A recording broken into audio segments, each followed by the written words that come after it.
Bismillahirrahmanirrahim. Assalamualaikum warahmatullahi wabarakatuh. Alhamdulillahi wa kafa, wassalatu wassalamu ala nabil mustafa wa ala alihi wa ashabihi wa man tabi'ahum bi ihsanin ila yaumil wafa. Amma ba'du, ikhwani fiddin rahimakumullah. Segala puji bagi Allah Subhanahu wa taala yang telah mempertemukan kita di majelis yang berbarokah ini. Salawat serta salam kita haturkan kepada Nabi Muhammad sallallahu alaihi wasallam. Atas berkat usaha beliau, Islam dapat sampai kepada kita tanpa halangan suatu apapun. Kemudian ikhwani fiddin rahimakumullah, selamat datang kami ucapkan dalam acara bedah buku 9 langkah menghafal Al-Quran yang ditulis oleh Syekh Majdi Ubaid Al-Hafidh, yang mana beliau menulis buku ini atas keprihatinan bahwasanya banyak sekali umat muslim di dunia ini yang berpikiran bahwasanya menghafal itu susah, menghafal Al-Quran itu ribet, menghafal Al-Quran itu bahkan ada yang sampai mengatakan mustahil untuk dilakukan.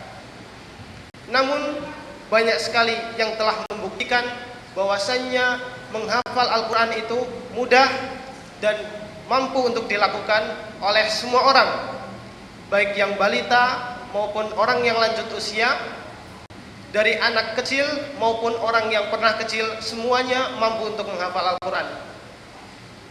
Maka acara ini bertujuan untuk membuka mata kaum muslimin bahwasannya menghafal Al-Quran itu mudah dan bisa untuk dilakukan dengan langkah-langkah yang akan dibahas di dalam buku ini. Maka kami mengucapkan selamat datang dan terima kasih.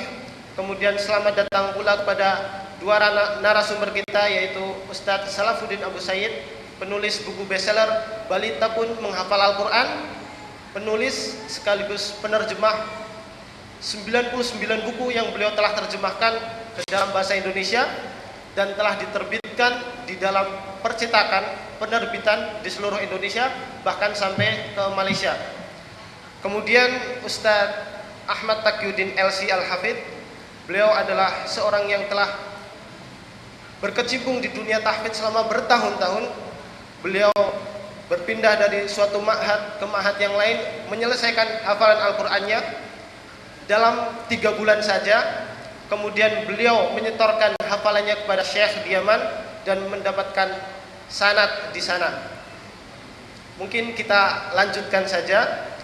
Kita mulai pada pembicara pertama, Ustadz Salafuddin Abu Sayyid. Kepada beliau kami persilahkan.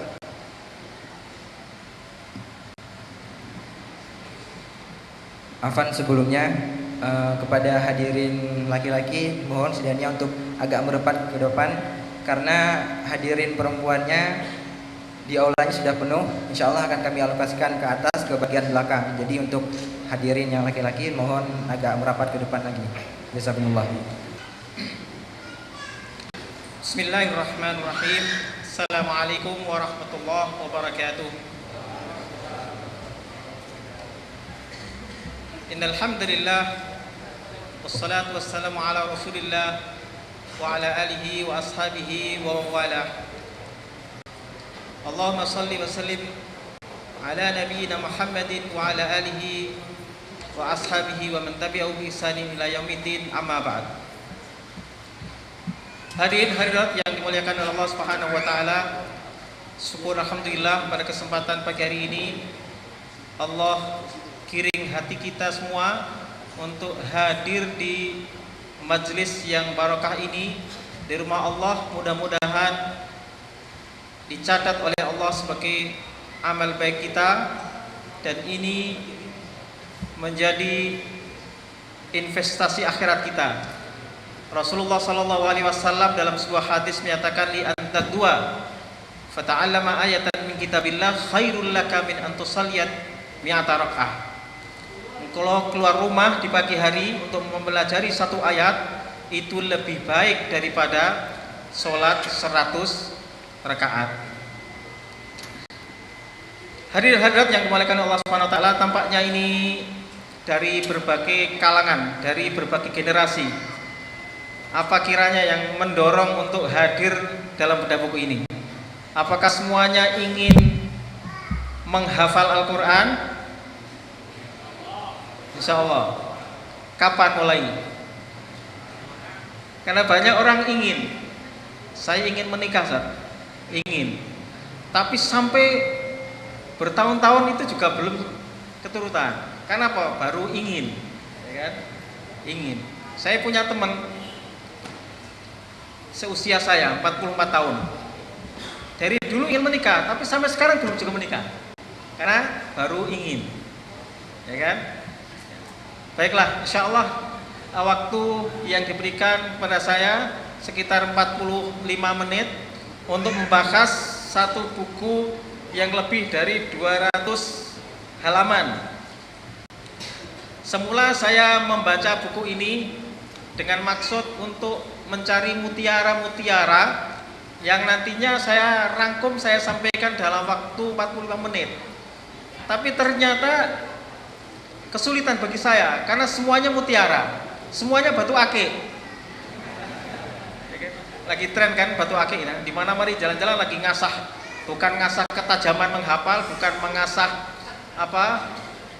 kemahiran untuk sesuatu yang bermanfaat hingga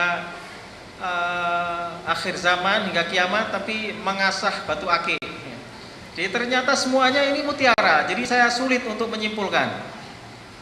Maka sebelum saya membahas, dan tentu saja waktu 45 menit tidak cukup untuk membahas 9 langkah, ya, 9 langkah mudah menghafal Al-Quran. Jadi mohon dimaklumi kalau perlu nanti dibedah sesi yang kedua, Ustaz, kalau pengen tuntas.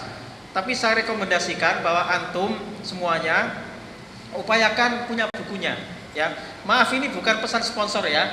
Tidak ada pesanan dari pihak penerbit, dari panitia juga tidak. Tapi rugi sekali antum sudah hadir ke sini kemudian pulang tidak membawa buku ini. Rugi sekali. Saya sangat beruntung karena saya nggak beli tapi diantar oleh panitia. Ya kan? Jadi sekali lagi saya cari mutiara-mutiaranya, ternyata mutiara semua. Saya telah membaca sekian banyak buku tentang tahfidz mulai di awal tahun 90-an ketika saya nyantri di Ma'had Tahfidz Mambaul Furqan di Bogor. Saat itu masih jarang kegiatan-kegiatan tahfidz khusus di kalangan Islam modernis katakanlah. Kalau kalangan Salafiyah sudah menjadi tradisi menghafal Al-Quran, tapi di kalangan aktivis katakanlah masih jarang, ya kan? Saya membaca saat itu karya Abdurrabb Nuwabuddin, ya, tentang metode menghafal Al-Quran dan seterusnya, sekian banyak buku dari berbagai pendekatan. Dan sekarang semakin banyak buku Kaifa Tahfadzul Quran fi Shahr, bagaimana Anda bisa hafal Al-Quran dalam sebulan. Ada terjemahannya sebulan hafal Al-Quran atau sebulan hafal Al-Quran, dalam versi lain hafal Al-Quran sebulan. Bukunya sama, penerjemah dan penerbitnya berbeda, jadi judulnya berbeda, isinya sama. Mudah-mudahan Anda tidak membeli buku yang sama tapi beda judulnya, ya. Jadi ikhwan sekalian, buku ini luar biasa. Saya kesulitan untuk menyimpulkan karena semua isinya kesimpulan. Tapi dari berbagai buku tadi yang saya ceritakan, sampai terakhir saya membaca buku Haqiqil Makfihidil Quran, wujudkan mimpimu dalam menghafal Al-Quran, yang menginspirasi saya untuk menulis buku Balita Pun Hafal Al-Quran. Saya mendapatkan buku ini memiliki keistimewaan tersendiri, ya. Sesungguhnya metode atau cara atau kiat itu banyak sekali. Pendekatan-pendekatan yang telah disampaikan oleh para ulama sejak zaman dahulu sampai pendekatan-pendekatan yang katakanlah ini paling modern katanya. Rahasia hafal Al-Quran dengan metode belajar paling modern. Insya Allah tidak akan rugi, bahkan kalau perlu jangan bawa pulang satu buku, tapi Anda harus berpikir bahwa saudara Anda, tetangga Anda, orang-orang yang Anda cintai juga memerlukan buku ini. Bahkan masjid-masjid yang ada di kanan kiri saudara juga membutuhkan buku ini. Saya terkesan ketika saya mengkaji buku ini di Masjid Babu Taubah Al-Azhar di Kemang Pratama, ada ibu-ibu, saya tambah lagi satu Seorang itu beli buku 4 kalau nggak 5. Padahal harganya 115.000. Ini untuk keponakan saya, ini untuk majelis taklim saya dan seterusnya. Ini luar biasa, silakan Anda tiru. Ini kan lagi gerhana tadi malam kan. Nah, gerhana di antara yang ditekankan, disunahkan kan sedekah. Nah, sedekah buku. Silakan nanti Anda kalau buku saya nggak ada di sini ya. Di Gramedia juga mungkin sudah lagi kosong. Maksud saya buku ini. Kalau saya bicara buku saya berarti promosi. Kalau ini betul-betul saya rekomendasi ya. Baiklah. Kita semua kaum muslim memang idealnya Al-Quran itu ada di dada kita, bukan di Android, bukan di laptop, ya kan? Di zaman Nabi bayangkan belum ada mushaf secara utuh, ya kan? Belum ada mushaf secara utuh. Akan tapi Al-Quran itu ada di dalam dada. Kalau ungkapan ulama itu al-ilmu fis sudur la fis sutur. Ilmu itu ada di dalam dada, bukan ada dalam lembaran, bukan di perpustakaan, bukan di laptop, bukan di Android, ya. Dan memang sesungguhnya keterjagaan Al-Quran itu ada di dalam dada. Dalam surat Al-Ankabut, surat ke-29 ayat ke-49, Allah berfirman, A'udzubillahi minasyaitonirrajim, bal huwa ayatum bayyinatum fi suduril ladina utul ilma. Jadi Al-Quran itu adalah ayat-ayat nyata. Di mana letaknya? Fi suduril ladina utul ilma. Di dalam dada orang-orang yang dianugerahi ilmu. Maka syarat untuk belajar berbagai cabang ilmu, cara belajar para salaf itu adalah hafal Quran terlebih dahulu. Imam An-Nawawi dalam kitab Al-Majmu' Syarh Muhadzab mengatakan, wa awal ma yabtadi bihi ay talibul ilmi hifdzul Quran li'annahu ahamul ulum. Yang pertama-tama harus dilakukan oleh talibul ilm, yang namanya penuntut ilmu itu tentu saja tidak ada batasan usia, ya kan? Karena ada ulama besar yang belajarnya itu dimulai ketika sudah dewasa, seperti Al-Fudail bin Iyad atau Imam Al-Is bin Abdus Salam. Begitu juga banyak sahabat yang belajarnya itu ketika sudah dewasa. Umar bin Khattab bayangkan, ya kan? Dia sebelumnya mau masuk Islam. Jadi yang mula-mula harus dilakukan oleh penuntut ilmu kita semua ini adalah hifdzul Quran, menghafal ayat-ayat Al-Quran. Ya kalau tidak sampai 30 juz ya juz 30 ya, cuman kebalik saja. Insya Allah di sini semuanya hafal juz 30 ya. Insya Allah ya. Walaupun nanti keloncat-keloncat dikit ya harap maklum, ya kan? Hafal juz 30 kan? Saya sering mengecek itu ternyata masih loncat-loncat, ya kan? Coba saya ngetes ini deh, ngetes dulu. Kalau Ustadz nggak boleh dites, kalau santri itu boleh dites, ya kan? Menangnya guru itu gitu, nggak ketahuan bodohnya. Kelihatannya pintar padahal lebih bodoh kadang ya. Illal ladzina amanu wa 'amilus shalihati lahum ajrun ghairu mamnun. Siapa yang bisa melanjutkan?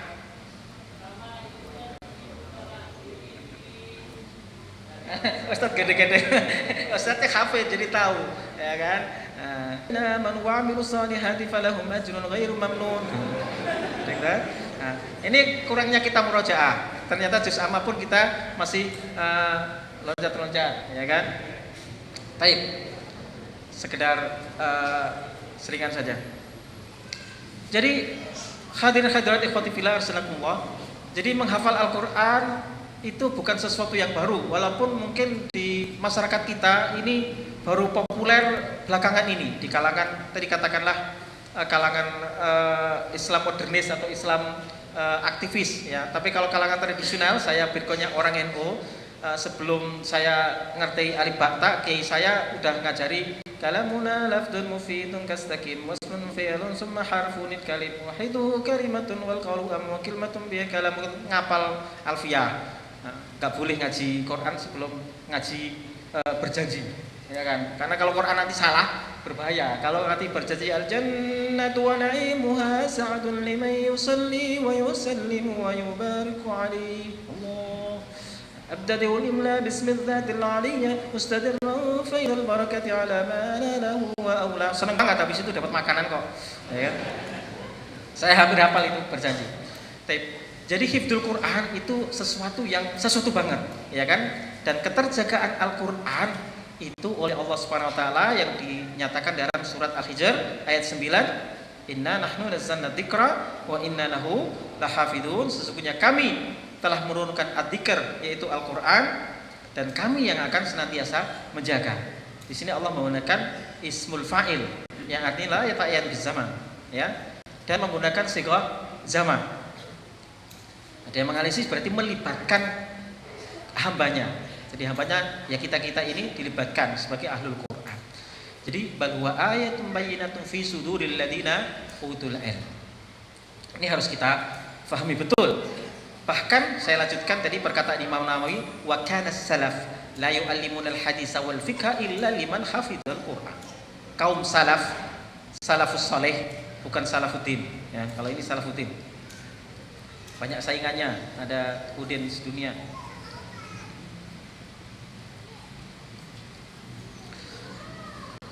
La yu'allimunal haditsa wal fiqha illa liman hafizal Quran. Tidak sudi mengajarkan hadis maupun fikih kecuali kepada orang yang sudah hafal Quran.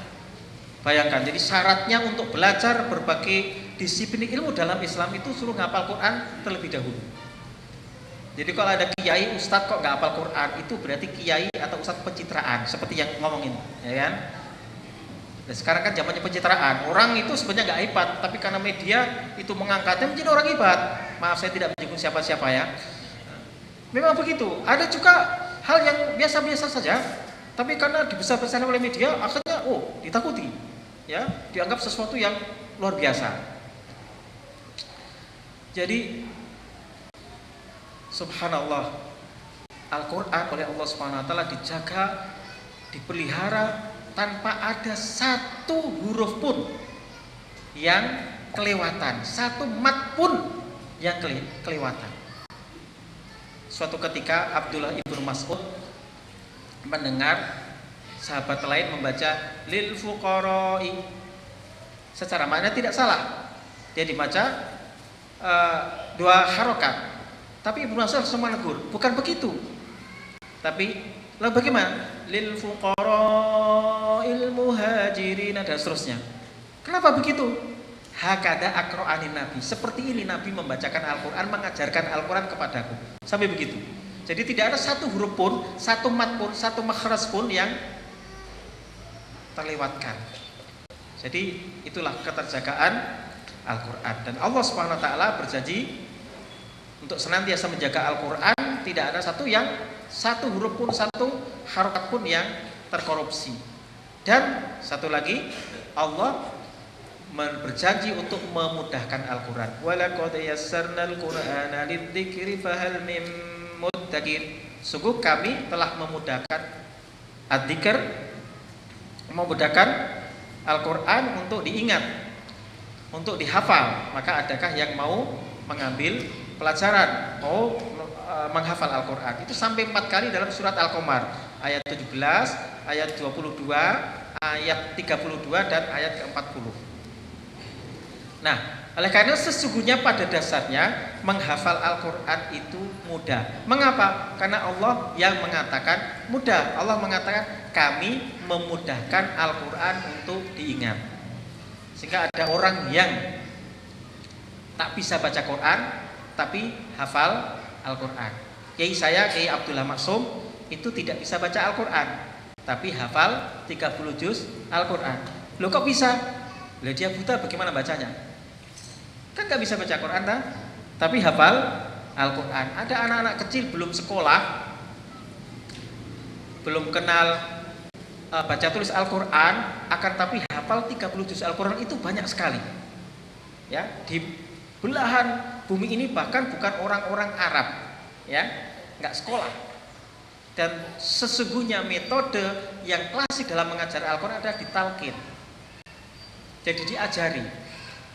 Kalau sekarang gerakan baca tulis Al-Quran, kalau orang baca tulis kadang bacaannya itu belum tentu benar, tapi kalau dicontohkan, ditalqin, itu akan mengikuti apa yang disampaikan oleh sang guru seperti kata Ibnu Mas'ud, hakada aqra'anin Nabi, seperti ini Nabi mengajarkan baca Al-Qur'an kepadaku. Jadi kalau nggak begitu ya keliru. Makanya tahfidz itu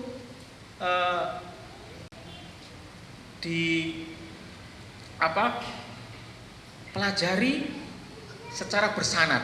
Jadi Syekhuna Ustadz ini punya sanad kepada Syekhnya punya sanad dari Syekhnya Dasurnya sampai Rasulullah. Saya berguru kepada Kiai Maksum berguru kepada Kiai Juhdi. Tapi ini sanadnya sanad tidak resmi karena nggak ada ijazahnya. Tapi yang resmi itu betul. Si fulan berguru kepada Syekh ini dan seterusnya sampai sahabat, sampai Rasulullah, dari malaikat Jibril, dari Allah Azza wa Jalla. Jadi kalau orang hafid bersyarat itu punya riwayat dari gurunya sampai Rasulullah, malaikat Jibril, dari Rabbul Izzati Allah Subhanahu wa taala. Betapa tidak mulia menjadi seorang penghafal Al-Qur'an. Baiklah, ini sekedar pengantar. Jadi langsung kepada buku. Ada langkah, kalau ini Syekh Ubid ini ada 9 langkah untuk menjadi hafidz Al-Qur'an, langkah mudah. Intisarinya, pertama-tama yang paling mendasar, kalau seorang atau kita semua insya Allah pengen hafal Al-Qur'an, entah kapan, nah nanti kapannya nanti ada pada poin keberapa nanti kita bahas. Yang paling mendasar adalah menanamkan kecintaan dan kerinduan untuk menghafal Al-Qur'an. Bukan sekedar ingin, tapi keinginan yang menggebu. Kalau ada seseorang, saya ingin menikah, sekedar ingin saja, sampai bertahun-tahun kadang ya nggak ketemu jodohnya karena hanya ingin. Tapi keinginan itu, saya ingin menikah, iya. Lalu mencari, berikhtiarnya, carikan Ustaz, bukan hanya kalau nggak mau cari sendiri, dan berbahaya kalau mencari sendiri, ya kan? Sering ketipu kalau orang mencari sendiri itu, ya kan? Kemasannya bagus tapi ternyata ya beli kucing dalam karung. Tapi kalau kepada Ustadz, nah ini orang yang soleh nih, ketawa-tawa, udah pengen menikah ya? Atau sudah? Nah, kalau kita bicara menikah semangat sekali.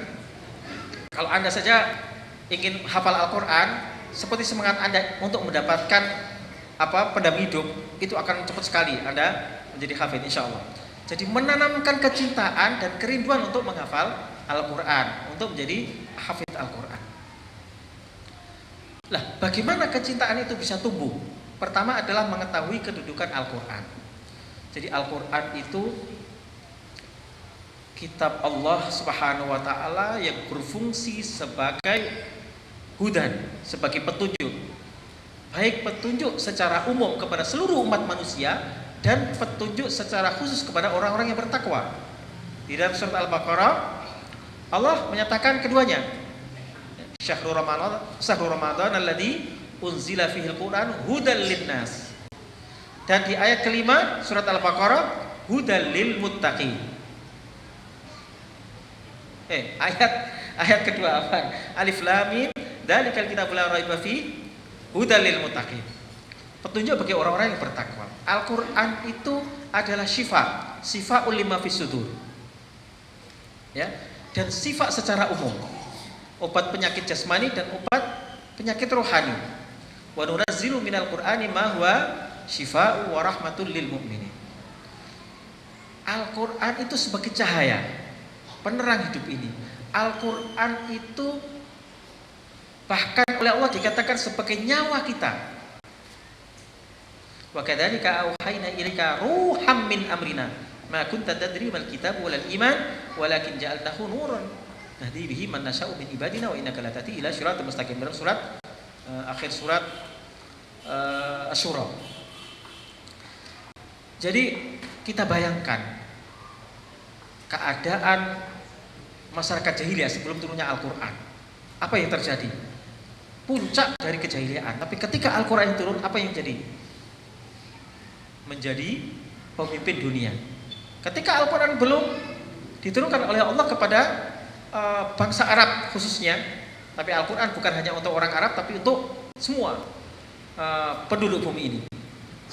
Bahkan bukan hanya untuk manusia, tapi juga untuk jin, karena jin saja belajar Al-Quran. Ya. Wa idh sarafna ilaika nafaram minal jinni yastami'unal Quran. Surat Al-Ahqaf dan ada surat Al-Jin. Jadi Al-Quran inilah yang merubah kehidupan yang begitu jahiliyah, kehidupan yang tanpa tata krama, tanpa adab, kehidupan yang tanpa aturan, kehidupan yang sangat beradab dan menguasai peradaban dunia selama berabad-abad. Bahkan di daratan Eropa saja, di Andalusia selama 740 tahun, 7,5 abad, Al-Quran menjadikan umat manusia berjaya, dan kemudian kejayaan itu diambil oleh Barat ketika umat Islam meninggalkan Al-Quran. Jadi innallaha yarfa'u bihadzal kitabi aqwaman wa yada'u bihi akharin. Allah mengangkat suatu bangsa dengan Al-Quran ini, demikian juga dengan Al-Quran ini merendahkan bangsa yang lain. Jadi Al-Quran itulah sumber kemuliaan, dan itu difirmankan oleh Allah Subhanahu wa taala dalam surat Al-Anbiya surat ke-21 ayat ke-10 sebelah kiri paling bawah, laqad anzalna ilaikum kitaban fihi dzikrukum afala taqilun. Sungguh kami telah menurunkan sebuah kitab. Fihi dzikrukum, di dalam kitab itulah letak syarafukum, kemuliaan kalian, sebutan kalian. Ibnu Abbas mengatakan sebutan itu adalah syarafukum. Jadi umat bangsa ini akan mulia manakala dia berpegang pada Al-Quran. Afala taqilun, maka apakah kalian tidak mau menggunakan berpikir dengan akal kalian? Ini kedudukan Al-Quran, dan masih banyak lagi kita harus paham betul bahwa Al-Quran itu imam kita. Ini akan menjadikan kita cinta. Nanti di alam kubur kita sendirian, di akhirat kita sendirian, tak ada yang menemani. Bahkan keluarga kita, anak kita, istri kita, suami kita sudah tidak lagi, mereka sibuk sendiri-sendiri, ya. Tapi ketika kita memiliki Al-Quran, Al-Quran akan menjadi teman pendamping kita. Bahkan dalam suasana yang sangat mengerikan, kita dipanggil oleh Allah Subhanahu wa taala, yuqalu li sahibil Qur'an yaumil qiyamah, iqra wartaqi warattil kama kunta turattil fid dunya fa inna manjilataka inda akhir ayatin taqra'uha. Kepada sahibul Quran, para hamilul Quran, penghafal Al-Quran, dikatakan, ayo, dari kapan nanti? Baca, lalu naik ke peringkat surga yang lebih tinggi. Warattil kama kunta turattilu fid dunya. Baca Al-Quran secara tartil seperti yang dahulu Anda baca ketika di dunia. Nah, kalau di dunia kita tidak membaca Al-Quran, ya nggak kena, nggak dapat perintah ini. Fa inna manjilataka inda akhir ayatin taqra'u biha. Kedudukanmu di surga itu pada ayat terakhir yang semakin orang banyak membaca Al-Quran, semakin tinggi derajatnya di surga. Dan ini akan menumbuhkan rasa kecintaan. Jadi kalau kita nggak cinta, itu susah, ya. Segala sesuatunya diawali oleh cinta. Kalau cinta itu yang berat terasa ringan. Anda mencintai seseorang, Anda suruh gendong, terasa berat? Tidak. Kita cinta kepada anak kita, kita gendong itu asik, menggendong anak kecil itu indah. Tapi kalau Anda tidak suka, suruh bawain buku yang beratnya hanya 2 on, Anda nggak suka. Tapi kalau Anda, saya bawakan Ustaz ya, karena Anda senang pada Ustaz, kopernya dibawain dan seterusnya, itu karena Anda cinta. Jadi ini perlu menumbuhkan kecintaan. Nah, caranya supaya kita cinta adalah mengetahui kedudukan Al-Quran dan merasakan keagungan pahala menghafal Al-Quran. Pahalanya luar biasa. Banyak sekali keutamaan-keutamaan yang disebutkan di dalam hadis, ya. Misalkan bahwa orang yang hafal Al-Quran itu kelak akan diberi mahkota kemuliaan, tajul waqar pada hari kiamat. Bayangkan umat manusia itu dibangkitkan pada hari kiamat itu khufatan, uratan, dalam keadaan telanjang dan tanpa alas kaki, tanpa disunat. Tapi sahibul Quran itu diberi mahkota oleh Allah. Nah, ini perlu kita fahami. Bayangkan, orang semuanya hina, orang semuanya nggak punya apa-apa, tapi ini diberi mahkota. Misalnya, derajatnya di surga tinggi, dia mendapatkan syafaat pada kiamat. Iqra'ul Quran fa innahu ya'ti yaumal qiyamati syafi'an li ashabi. Bacalah Al-Quran, karena sesungguhnya Al-Quran pada kiamat akan memberi syafaat bagi sahibnya, bagi orang yang membaca Al-Quran. Ini cara kita menumbuhkan kecintaan kepada Al-Quran. Kalau belum cinta, cinta yang sesungguhnya, cinta yang hakiki, Li'anal hub yughayyiru kulli syai'. Karena cinta inilah yang akan merubah segala sesuatunya. Tanpa cinta nonsen. Apapun. Jadi kecintaan yang sifatnya positif. Bayangkan orang cinta kepada wanita itu sampai mengorbankan segala sesuatunya. Anda pernah membaca cerita Majnun Laila? Laila Majnun? Bagaimana dia kasih tak sampai ya, senangnya dia kepada Laila, apa yang dilakukan sampai menjadi seperti orang gila. Maka dia Majnunul Laila, si laki-laki yang tergila-gila kepada Laila. Sampai rumah tembok-temboknya itu diciumi, padahal itu tidak gila sesungguhnya, tapi karena kecintaan kepada Laila. Amuru ala diyari Laila, uqabbilu dal jitara wa dal jitara, wa ma hubbud diyari saqafna qalbi walakin hubbu man sakana diyara. Kata Majnun Laila, Qais bin Mulawah, ya kan? Saya masuki perkampungan Laila. Aku kecup tembok perkampungan itu. Wa ma hubbud diyari saqafna qalbi, bukan karena hatiku itu jatuh cinta kepada ini tembok-tembok bangunan, bukan. Walakin hubbuman sakana diaro, aku senang kepada Laila yang tinggal di balik tembok ini. Tembok itu dikecup, ya kan? Nah, itu karena kecintaan dia. Sampai akhirnya dia membuat syair ini apa macam-macam. Itu cerita, ya kan? Ya, asli nggak saat itu ya? Ya, kisahnya biasanya sih ada kasus ya, tapi kalau syair-syairnya ini memang dibuat-buat saja ya, kayak Siti Nurbaya. Apa ada Siti Nurbaya? Nggak ada ya, tapi seakan-akan ada, tapi itu dari kasus yang terjadi di masyarakat. Itu kan gubahan Mara Rusli saja. Itu karena cinta. Jadi pertama-tama agar kita bisa hafal Al-Quran itu diawali dengan cinta dulu. Cinta yang menggebu, cinta yang membara, sehingga kita mengorbankan segala sesuatunya. Jadi kalau cinta ini ya, ini ada tung pesan dengan ini mushaf. Mana ini? Bukti cinta. Kita lebih konsen kepada pesan apa dari WhatsApp atau dari SMS apa ayat yang harus saya tidak akan membuka Android sebelum saya hafal satu halaman mushaf. Nah, ini bukti cinta. Saya cinta mbak ngapal, tapi atau bahkan ngapalnya di Android. Bismillahirrahmanirrahim. Wan najmi idza hawa. Belum sih. Kalah, statusnya kalah, ya kan? Ya susah kalau seperti itu. Tapi Anda kalau membuktikan cinta, sudah dimatiin. 1 jam ini saya harus intim dengan Al-Quran, atau saya harus hafal 1 halaman dan seterusnya. Itu bukti cinta. Setelah itu baru ini istri apa yang lain-lain itu nomor sekian, ya kan? Itu bukti cinta. Jadi kita harus menumbuhkan cinta. Tanpa cinta jangan beranjak ke yang lain. Nah, kemudian yang kedua, doa, ikhlas, doa dan tawakal. Ini intisarinya ya. Nanti uraiannya panjang di sini karena saya tidak mengatakan sulit untuk mencari intisari dari buku ini karena semuanya intisari, semuanya berlian, semuanya akeh. Ikhlas ini hal perkara yang paling mendasar. Jadi kalau kita salah niat dalam menghafal Al-Quran, ini kerugian yang luar biasa, ya kan? Jadi niat kita bukan untuk menjadi gelar hafid atau untuk jadi diambil menantu orang kaya atau macam-macam. Walaupun itu memang ada di kampung saya dulu, kalau orang sudah hafal alfiyah dilanjutkan ngapal Al-Quran, itu rebutan di kampung, ya kan? Iya, rebutan. Saya termasuk menjadi rebutan juga. Padahal saya cuma ngapal setoran aja, Ustaz. Pulang dari Matafid udah ada pesanan dari tokoh masyarakat. Ya saya disuruh silaturahmi, ya saya datang. Tapi saya kan punya kriteria yang berbeda. Jadi walaupun dia cantik, walaupun dia kembang desa, walaupun saya punya kriteria yang lain, enggak jadi. Ya.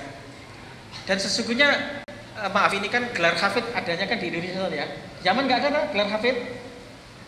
Nah, jarang di luar negeri.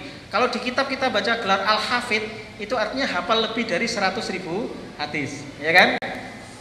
Nah, ini Al-Islam paham. Seperti Ibnu Hajar al-Asqalani al-Hafid, Al-Hafid Jalaluddin As-Suyuti, Al-Hafid Al-Iraqi, Al-Hafid, dan masih banyak lagi yang lain. Itu hafal lebih dari 100.000 hadis. Kalau sekarang ada, tapi cuman gelar hafidnya di belakang, ya kan? Kalau itu kan Al-Hafidz Ibnu Katsir Ad-Dimashqi, Al-Hafidz Jalaluddin As-Suyuti. Jadi ikhlas ini sesuatu yang sangat penting, sangat benar. Jangan sampai kita setelah tadi menumbuhkan kecintaan, kita salah niat, kita tidak ikhlas. Ya, tapi lillahi ta'ala, saya ingin menjadi keluarga Allah. Inna lillahi ahlina minan nas. Qila man hum ya Rasulullah? Man ahlullah ya Rasulullah? Ahlul Quran, ahlullah wa khassatuhu. Sesungguhnya Allah memiliki keluarga. Keluarga dari kalangan manusia. Orang yang sangat dekat dengan Allah. Siapa keluarga Allah itu? Ya Rasulullah, Ahlul Quran. Keluarga Allah itu adalah Ahlul Quran. Di antara makna Al-Quran itulah Sohibul Quran, orang yang memiliki Al-Quran, orang yang hafal Al-Quran, memahami Al-Quran, mengamalkan Al-Quran. Ini yang niat kita, agar kita di dunia mendapatkan bimbingan Al-Quran, dan di akhirat kita mendapatkan syafaat Al-Quran, bahkan menempati derajat yang tinggi di surga karena Al-Quran. Jadi kita ikhlas. Karena dalam hadis disebutkan ada 3 golongan. Di mana ketiga golongan inilah yang pertama-tama diadili pada hari kiamat.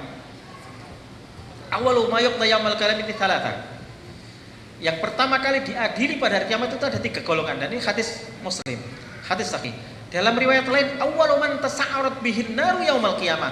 Orang atau golongan yang pertama kali tersentuh oleh api neraka. Salah satunya adalah alim wa qari. Orang alim atau orang yang qori. Istilah qori di zaman dahulu adalah orang yang hafal Al-Quran.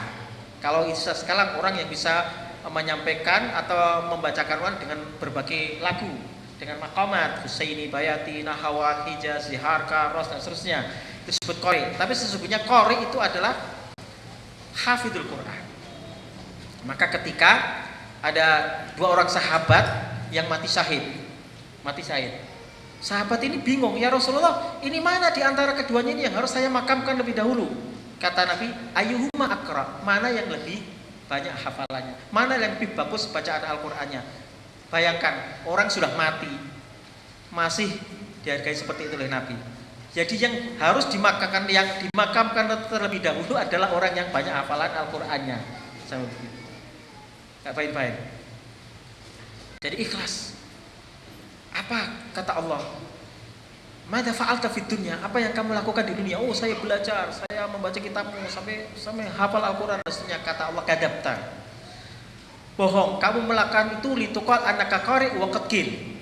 Kamu lakukan itu agar engkau disebut sebagai qori, sebagai penghafal Al-Qur'an, sebagai hafidz, sebagai dan seterusnya.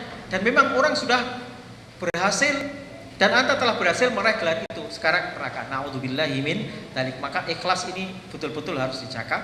Kemudian doa kita, bahwa memang Allah berjanji memudahkan Al-Quran untuk dihafal, tapi tidak semua orang berhasil hafal Al-Quran. Ini adalah faktor doa. Ada doa yang dituntunkan tapi hadisnya dhaif, ada dalam Syu'abul Iman. Allahumma arhamni bitarkil ma'asi abadan ma abqaita ini, dan seterusnya, itu panjang sekali. Tapi intinya doa tidak harus amalan seperti ini. Saya sering ditanya, gimana amalannya Ustaz? Ya amalnya ya, mohon kepada Allah.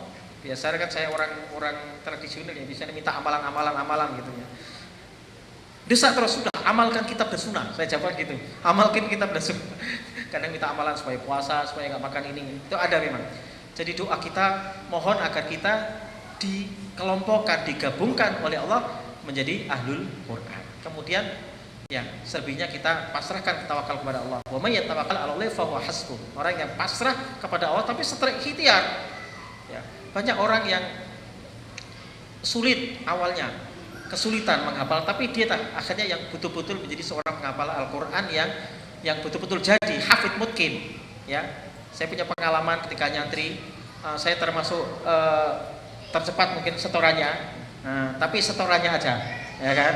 Tapi teman, gimana Kang Salah, kamu kok nyetor sehari kok setengah juz? Saya 1 halaman itu susah sekali.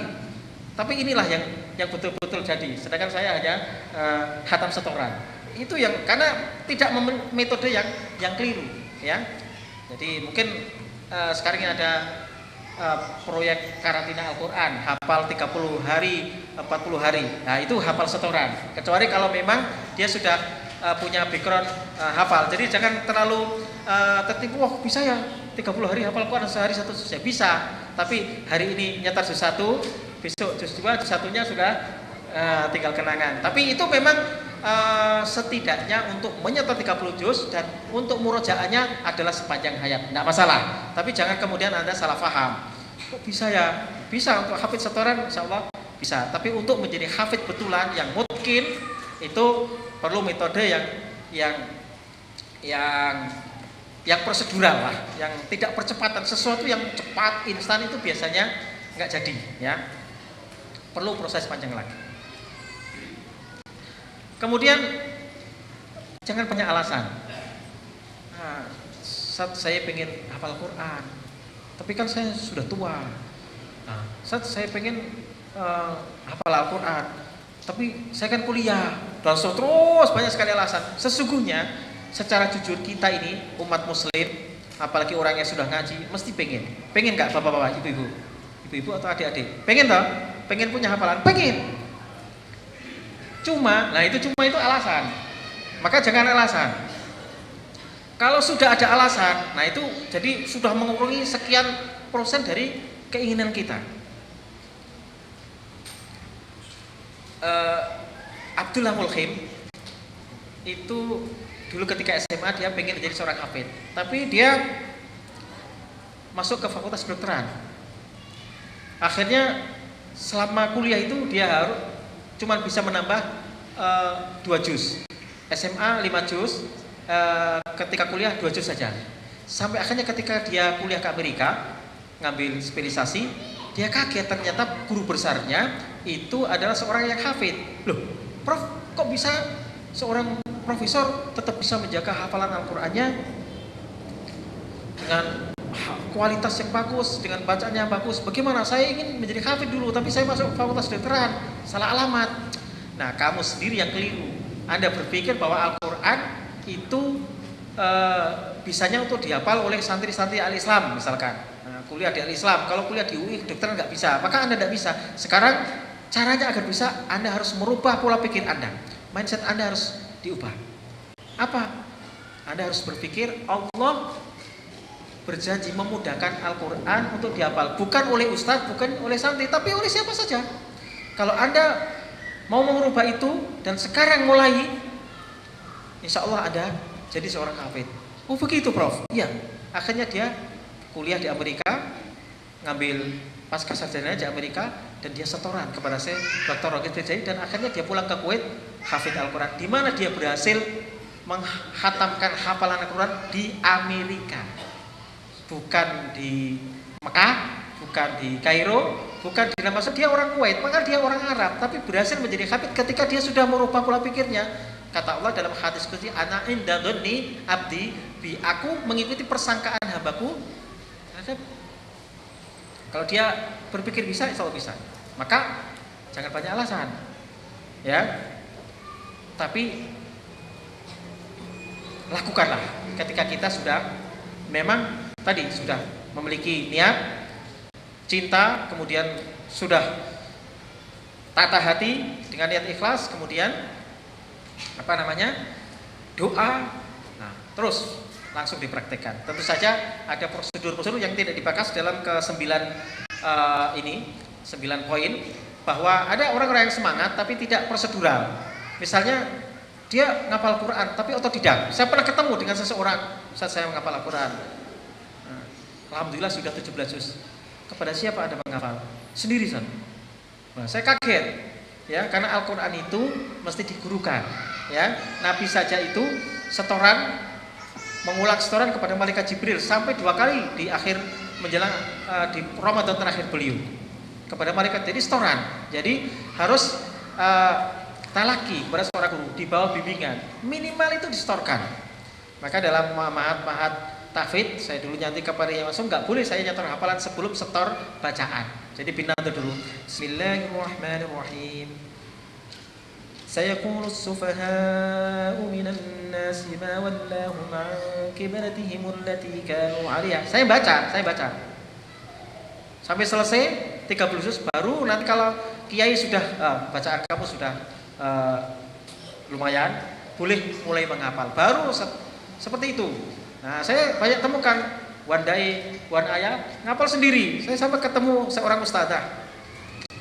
Seorang ustadzah ini sedang membaca, saya kenal ustadzah itu, lulusan pesantren, sedang baca surat Al-Kahfi hari Jumat.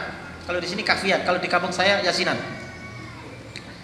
Wasbir nafsaka ma'al ladina yad'una rabbahum bil ghadawati wal 'ashi. Saya bilang bil ghadati. Enggak, lu lihat sendiri, ngayal. Dia kan ustadzah, saya juga ustadz, kan level, dia ngayal. Nah, wah gimana ini? Dia baca bil ghadawati.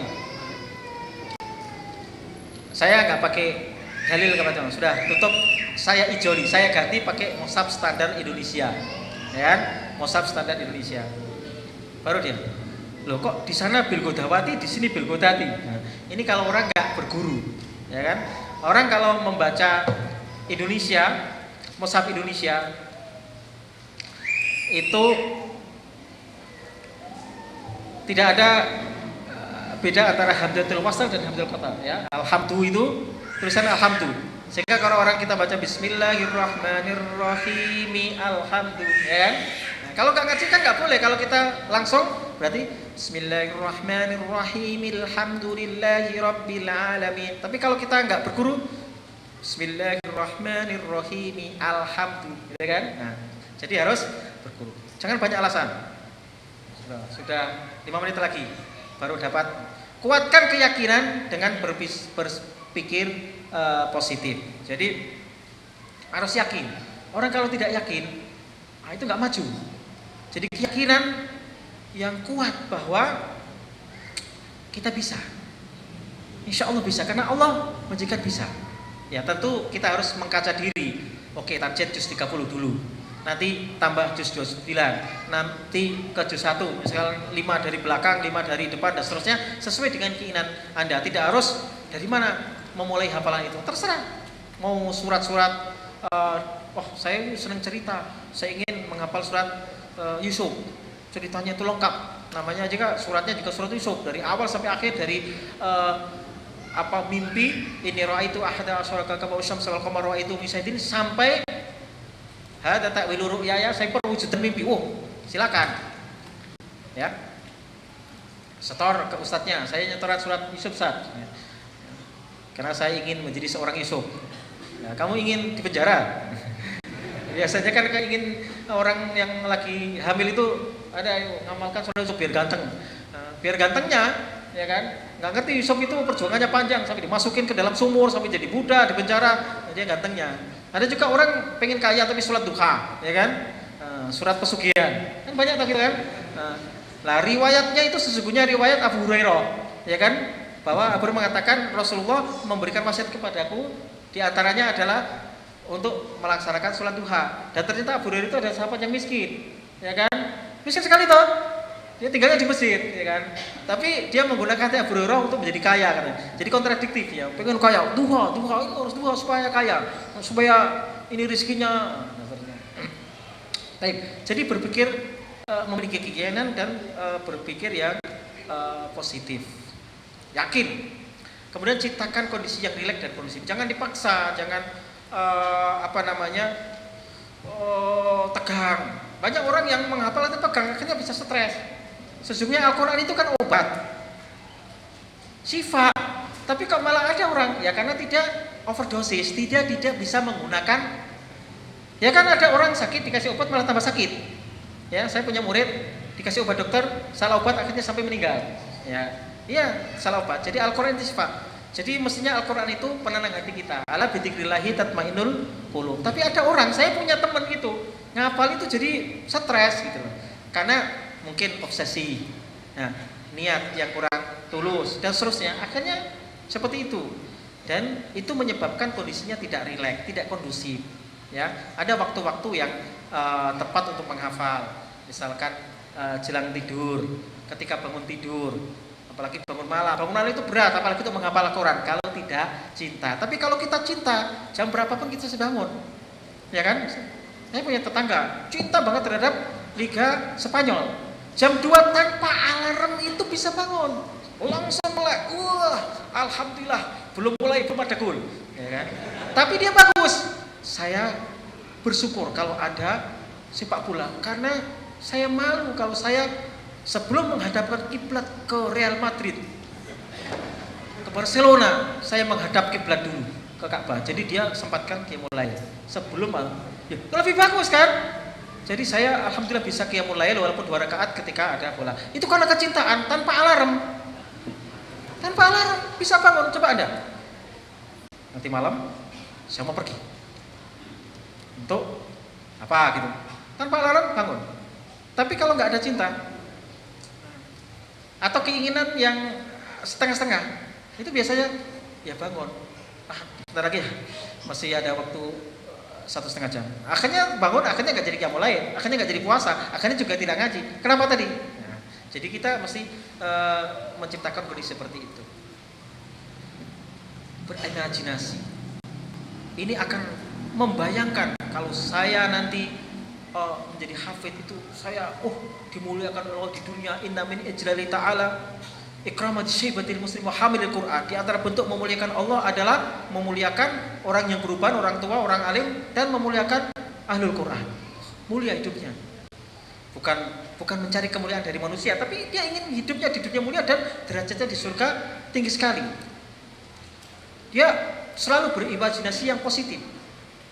Dan itu akan rekaman itu akan muncul. Subhanallah, memori ini, otak ini mampu menampung sekian banyak memori. Bahkan kita teringat peristiwa 40-50 tahun yang lalu. Tapi yang teringat itu peristiwa cerita yang memang sangat mengesankan. Atau peristiwa itu kita ingat kembali. Ya kan? Di sini dulu saya menemukan jodohku. Ingat, bahkan jamnya, ingat tau? Pernah gak gitu? Di sini saya melamar, di sini saya ketemu, dan seterusnya. Itu teringat padahal itu sudah 30 tahun yang lalu. Anda ketika menghafal Al-Quran terkesan terhadap satu ayat, menghayalkan, menggambarkan. Anda menghafal surat Yusuf, Anda berimajinasi, itu akan sangat terkesan, ya kan? Atau Anda mungkin pernah mengalami kesulitan dalam menghafal di suatu tempat. Di sini dulu saya menghafal surat Al-Jin. Karena rata-rata orang biasanya kesulitan menghafal itu surat Al-Jin. Wa annahu dan seterusnya. Bolak-balik gak selesai-selesai. Itu teman saya yang menghafal, saya sempat sakit berhari-hari setelah menghafal surat Al-Jin. Ya, dia cerita begitu. Mungkin dia memang ada jinnya, saya kata. Seperti itu. Jadi ada imajinasi, ada khayalan, visualisasi, itu penting sekali menggambarkan. Bahkan nanti ada orang yang sampai menggambar letak surat itu digambarkan. Tapi kalau kita menghafal habis itu, khayalan saya bukan ke Al-Quran, bukan ke kedudukan Al-Quran, bukan ke mushaf, ya cepat tertimpa oleh memori yang lain. Maka hafalannya itu menjadi hilang. Apalagi habis ini menghafal, keluar nanti ada nyanyian, ada ini, ada macam-macam, atau berita-berita hoak yang gak keruan, itu udah sulit sekali. Jadi ada prioritas. Kemudian optimalisasi panca indera. Jadi menghafal itu libatkan semuanya. Maka sahabat saya Ustadz Bobi itu kadang menghafal Al-Quran semudah tersenyum. Jadi dia dengan gerakan-gerakan, karena semua ini akan sangat membantu. Nah, ada peneliti yang mengatakan bahwa hafalan melalui mata itu kualitasnya 20%, melalui pendengaran 30%, dan seterusnya. Ketika semua panca indera itu dioptimalkan, maka itu akan menjadi sangat kuat hafalannya. Pendengaran itu lebih kuat dari penglihatan. Maka orang yang hafalannya, orang buta yang menghafal lewat pendengaran itu hafalannya luar biasa. Saya udah ketemu dengan kiai saya sendiri. Saya bertanya kepada kiai, jadi bagaimana Yai Maksum dulu ngapal Quran? Dan itu topit, karena dia buta. Saya juga punya sahabat saya, namanya Ustadz Prayitno, dia ngapal Quran, dia buta. Dan itu hafalannya bagus. Karena memang kualitas pendengaran itu luar biasa. Jadi apalagi kita bisa mengoptimalisasi di sini, semuanya bisa melihat, bisa mendengar, bisa bergerak. Kalau kita bisa mengoptimalkan panca indera, maka hafalannya akan jadi bagus. Kemudian murojaah. Sesungguhnya murojaah ini adalah target, karena menghafal itu adalah langkah pertama. Dan untuk sepanjang hayat itu adalah murojaah. Di sini ada step-step murojaah harian, mingguan, tahunan. Bahkan kalau di pesantren nasional ada istilahnya tasmi'an. Jadi di situ sebulan sekali dia mentasmi'kan, memperdengarkan hafalan sampai 30 juz. Kadang ada yang dibagi, kamu 10 juz pertama, 10 juz kedua, dan 10 juz terakhir dan seterusnya. Tapi ada murojaah dalam proses, di mana ketika kita menghafal sekarang ini misalkan surat Al-Qalam, 5 ayat pertama, Nun wal qalam dan seterusnya. Nah, kita tidak boleh melanjutkan ke ayat berikutnya sebelum ayat ini kita murojaah terlebih dahulu, sejam kemudian, sehari kemudian. Ya. Kalau tidak, itu nanti kita bercampur-campur. Ya. Anak saya setoran ke ibunya. Al-Qalam. Idza tutla alaihi ayatuna qala asatirul awwalin. Kalla bal rana ala qulubihim ma kanu yaksibun. Nah, di sini Al-Qalam, tapi kesininya Al-Mutaffifin. Ya mestinya kan sanasimuhu, kan persis kan? Nah, seperti itu.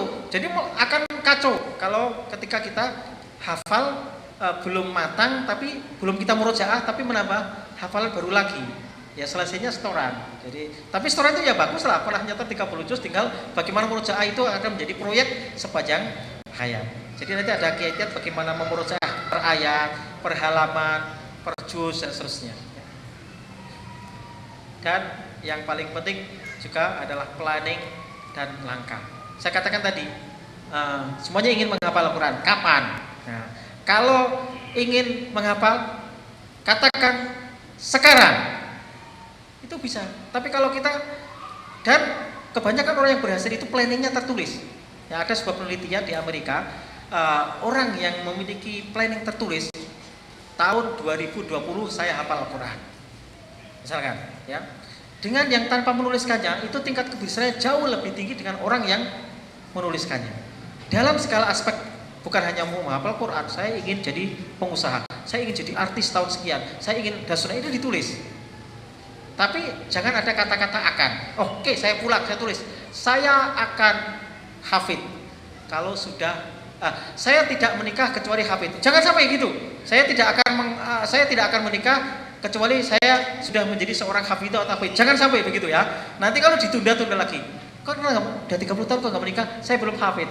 Loh, udah 40 tahun kok belum menikah? Saya belum hafid. Ya, itu syarat yang keliru. Ya kan? Karena nikah itu separuh agama. Jangan sampai gitu. Tapi umur 25 tahun hafid dan menikah. Nah, itu baru ditulis. Anda saat ini 18 tahun, jadi punya waktu 7 tahun. Berarti tinggal aja. Per hari sekian dibagi. Mushaf ini ada 604 halaman. Masing-masing satu juz ada 20 halaman, kecuali juz 1 21 halaman dan juz 30 23 halaman. Tinggal aja menghitung. Maka teman saya menulis 600 jam hafal Al-Qur'an. Dengan asumsi 1 jam 1 halaman. Dan Al-Quran itu 600 halaman, 604 halaman. Jadi kalau optimalisasi 600 jam. Tapi kan kita tidak mengoptimalkan. Maka di karantina itu sebenarnya masuk akalnya di situ. Di karantina full dia 24 jam menghafal. Maka mampu setoran. Tapi untuk yang kuat adalah perlu proses yang panjang. Bolehlah targetnya 2 tahun, 3 tahun, 5 tahun, tidak apa-apa. Tapi yang jelas, maka ada planning. Orang yang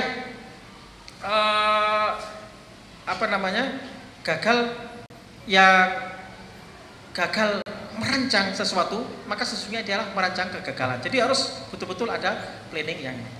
Saya pikir ini yang bisa saya sampaikan. Intinya sesungguhnya dari buku ini adalah aspek motivasi sesungguhnya. Ya, bukan cara itu gini ini prakteknya nanti fleksibel, setiap orang bisa. Apakah nanti satu ayat langsung dibaca 10 kali, 20 kali, atau satu halaman langsung dibaca 20 kali, itu masing-masing orang berbeda. Tapi yang paling mendasar adalah bagaimana langkah, bagaimana motivasi, bagaimana kita menumbuhkan hasrat dan kemudian kita cinta itu kita wujudkan. Kalau tidak itu, cara apapun tidak berguna. Saya pikir itu yang bisa saya sampaikan. Maaf ini karena keterbatasan waktu, ini perlu detail sesungguhnya. Dan sekali lagi saya rekomendasikan, sayang sekali kalau Anda tidak baca buku ini. Jadi saya hanya menyampaikan sekilas-sekilas saja. Satu poin itu perlu pendetailan. Dan kalau perlu mungkin dikaji Ustaz di sini mahasiswa-mahasiswa, dan mungkin ada kajian yang lebih intens terhadap buku ini. Walaupun ada memang beberapa catatan, ini karya terjemahan, cukup bagus terjemahannya, walaupun ada beberapa hal yang mungkin agak janggal, tapi saya sangat memaklumi, tapi kualitasnya cukup bagus. Nanti mungkin bisa ada beberapa kesalahan di ada di sini ada metode taklid. Sesungguhnya tidak seperti itu maksudnya, tapi saya menghafal Al-Qur'an dengan metode tradisional, konvensional. Tapi di sini metode taklid. Metode taklid itu apa ya? Enggak, tapi insya Allah secara umum kayak terjemahannya cukup bagus dan layak kita baca. Kalau Anda membaca aslinya mungkin juga malah lebih banyak salah pahamnya, ya kan? Jadi baca terjemahannya. Sekian sekilas uraian tentang buku Langkah Mudah Menghafal Al-Qur'an. Mudah-mudahan bermanfaat bagi kita semua. Aku qouli hadza wa astaghfirullahi wa lakum. Wa akhiru da'wana alhamdulillahirabbil alamin. Wassalamualaikum warahmatullahi wabarakatuh. Terima kasih kepada Ustadz Salafuddin Abu Said yang telah memaparkan 9 langkah menghafal Quran. Dan kali ini kita insya Allah akan mendengarkan bagaimana salah satu dari teman kita, adik kita dapat menghafal Al-Quran dan dalam waktu atau usia yang sangat belia. Mungkin kita kembalikan kepada MC kita.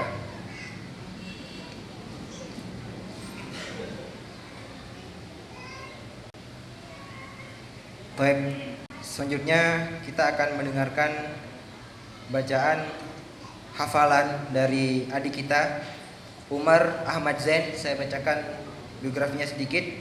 Nama Umar Ahmad Zain, lahir di Kairo 29 Desember 2002, kelas 1 sampai kelas 6 homeschooling.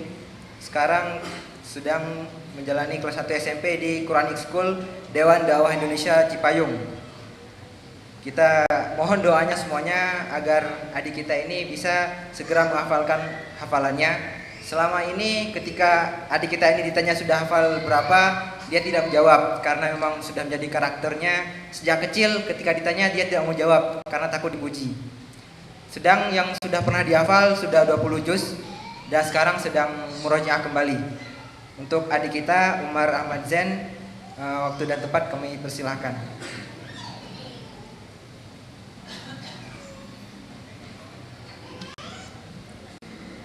Assalamualaikum warahmatullahi wabarakatuh.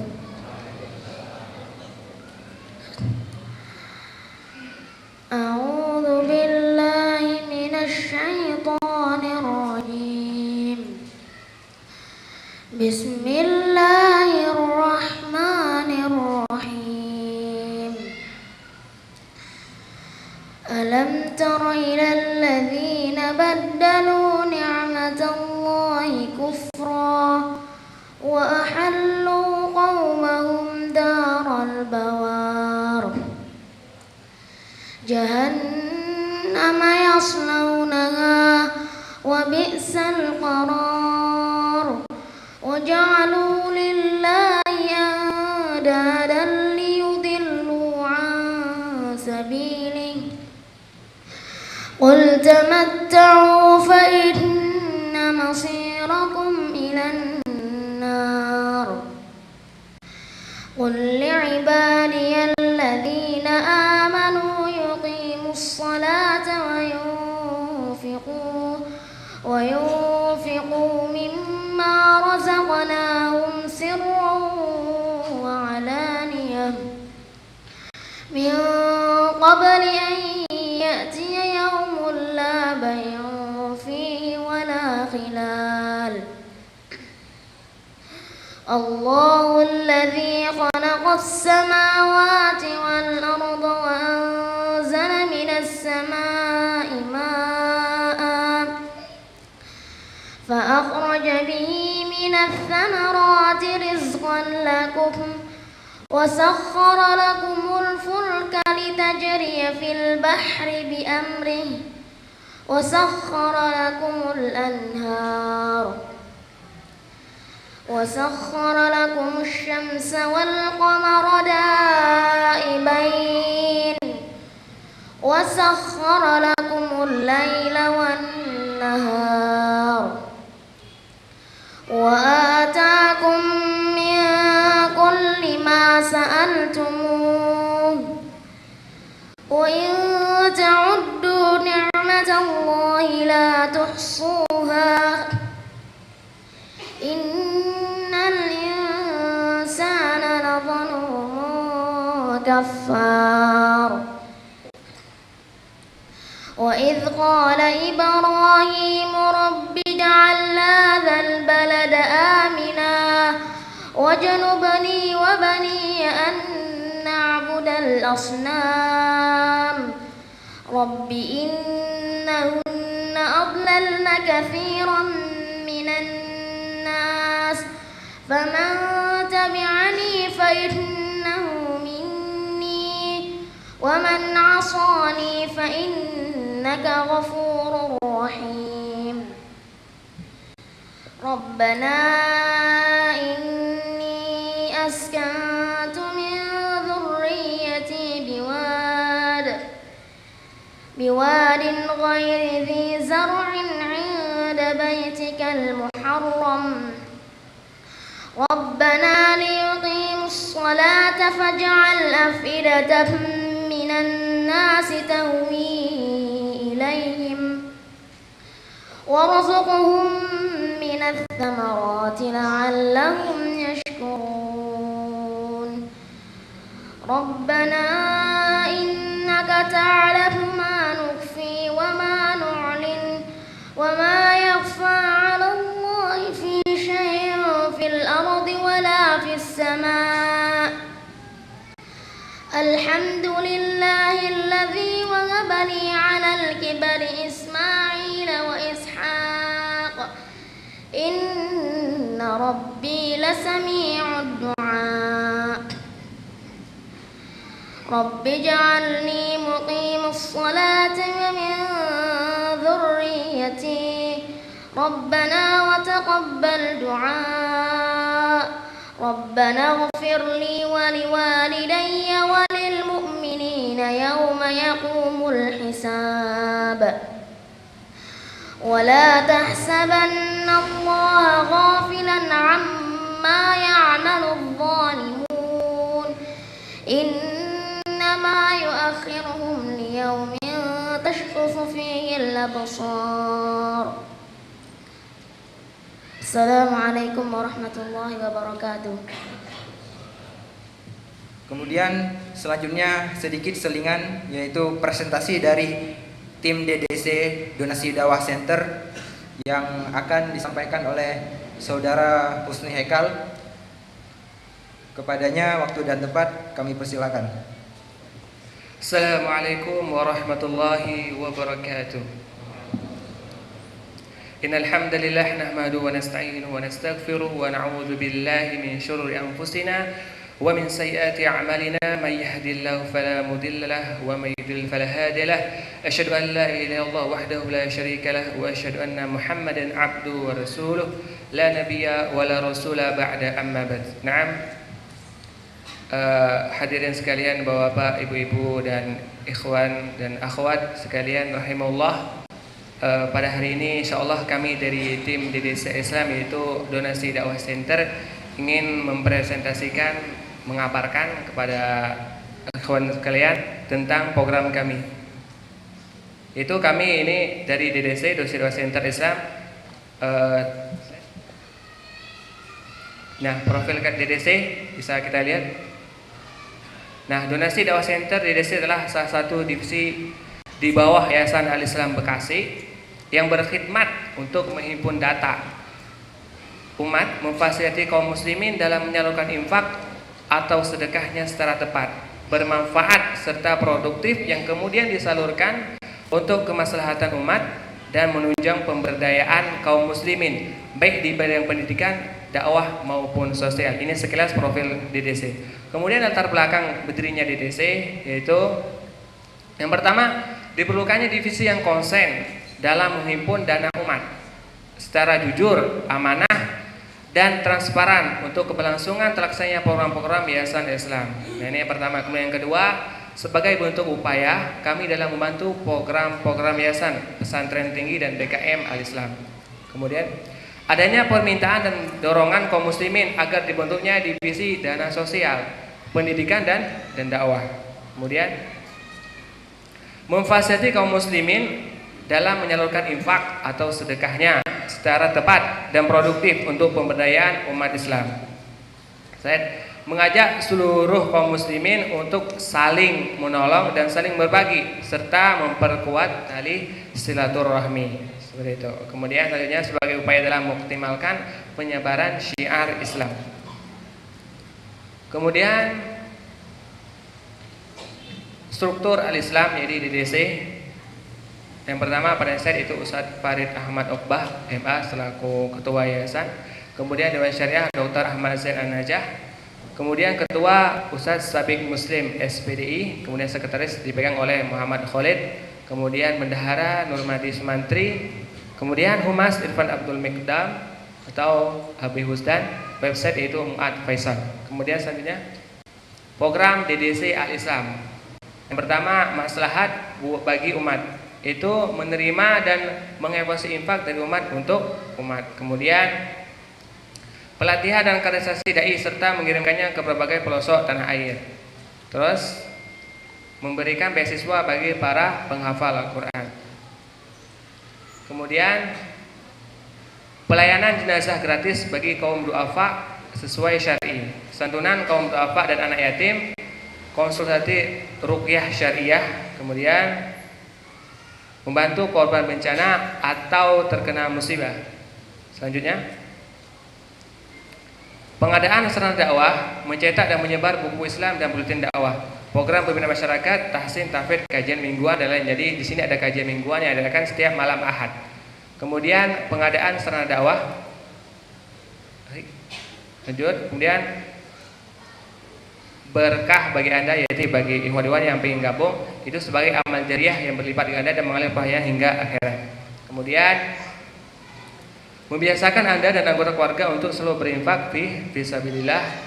Kemudian mendapat pelayanan khusus dan ruqyah syariah. Terus mendapat pelayanan jenazah sesuai sunnah Rasulullah SAW.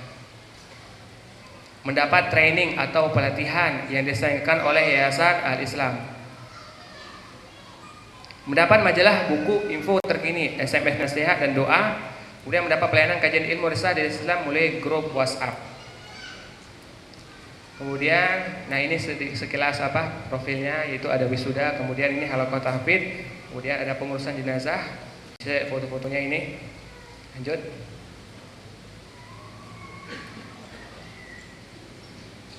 Kemudian lanjut lagi. Nah ini foto yang tadi yang agak lebar. Lanjut. Nah ini kita ada Lanjut lagi. Lanjut masih ini ada gambar tentang tata cara pelayanan jenazah. Kemudian kita masih ada program yaitu pengadaan ambulan. Jadi bagi saudara-saudara kalian yang ingin menginfakkan untuk pengadaan ambulan yang digunakan untuk lanjut antar jemput jenazah hingga ke tempat pemakaman, kemudian antar jemput pasien yang sakit, pelayanan ambulan gratis untuk fakir miskin. Nah ini pengadaan dari ambulan. Jadi kami masih membutuhkan dana untuk hal ini. Sarana transmisi kegiatan dakwah dan kemanusiaan. Kemudian, nah ini brosurnya tentang pengadaan ambulan. Kemudian selanjutnya, nah sebelumnya kami ucapkan terima kasih buat para donatur yang sudah memberikan infak kepada Desa Islam. Jika ikhwan-ikhwan sekalian ingin menjadi donatur, silahkan mengambil formulirnya di panitia di bawah, bisa menuju sekretariat Islam. Sekian, terima kasih. Assalamualaikum warahmatullahi wabarakatuh. Kita lanjutkan kepada pembicara kedua yang akan disampaikan oleh Ustadz Ahmad Taqiyuddin LC. Kepada beliau kami persilahkan.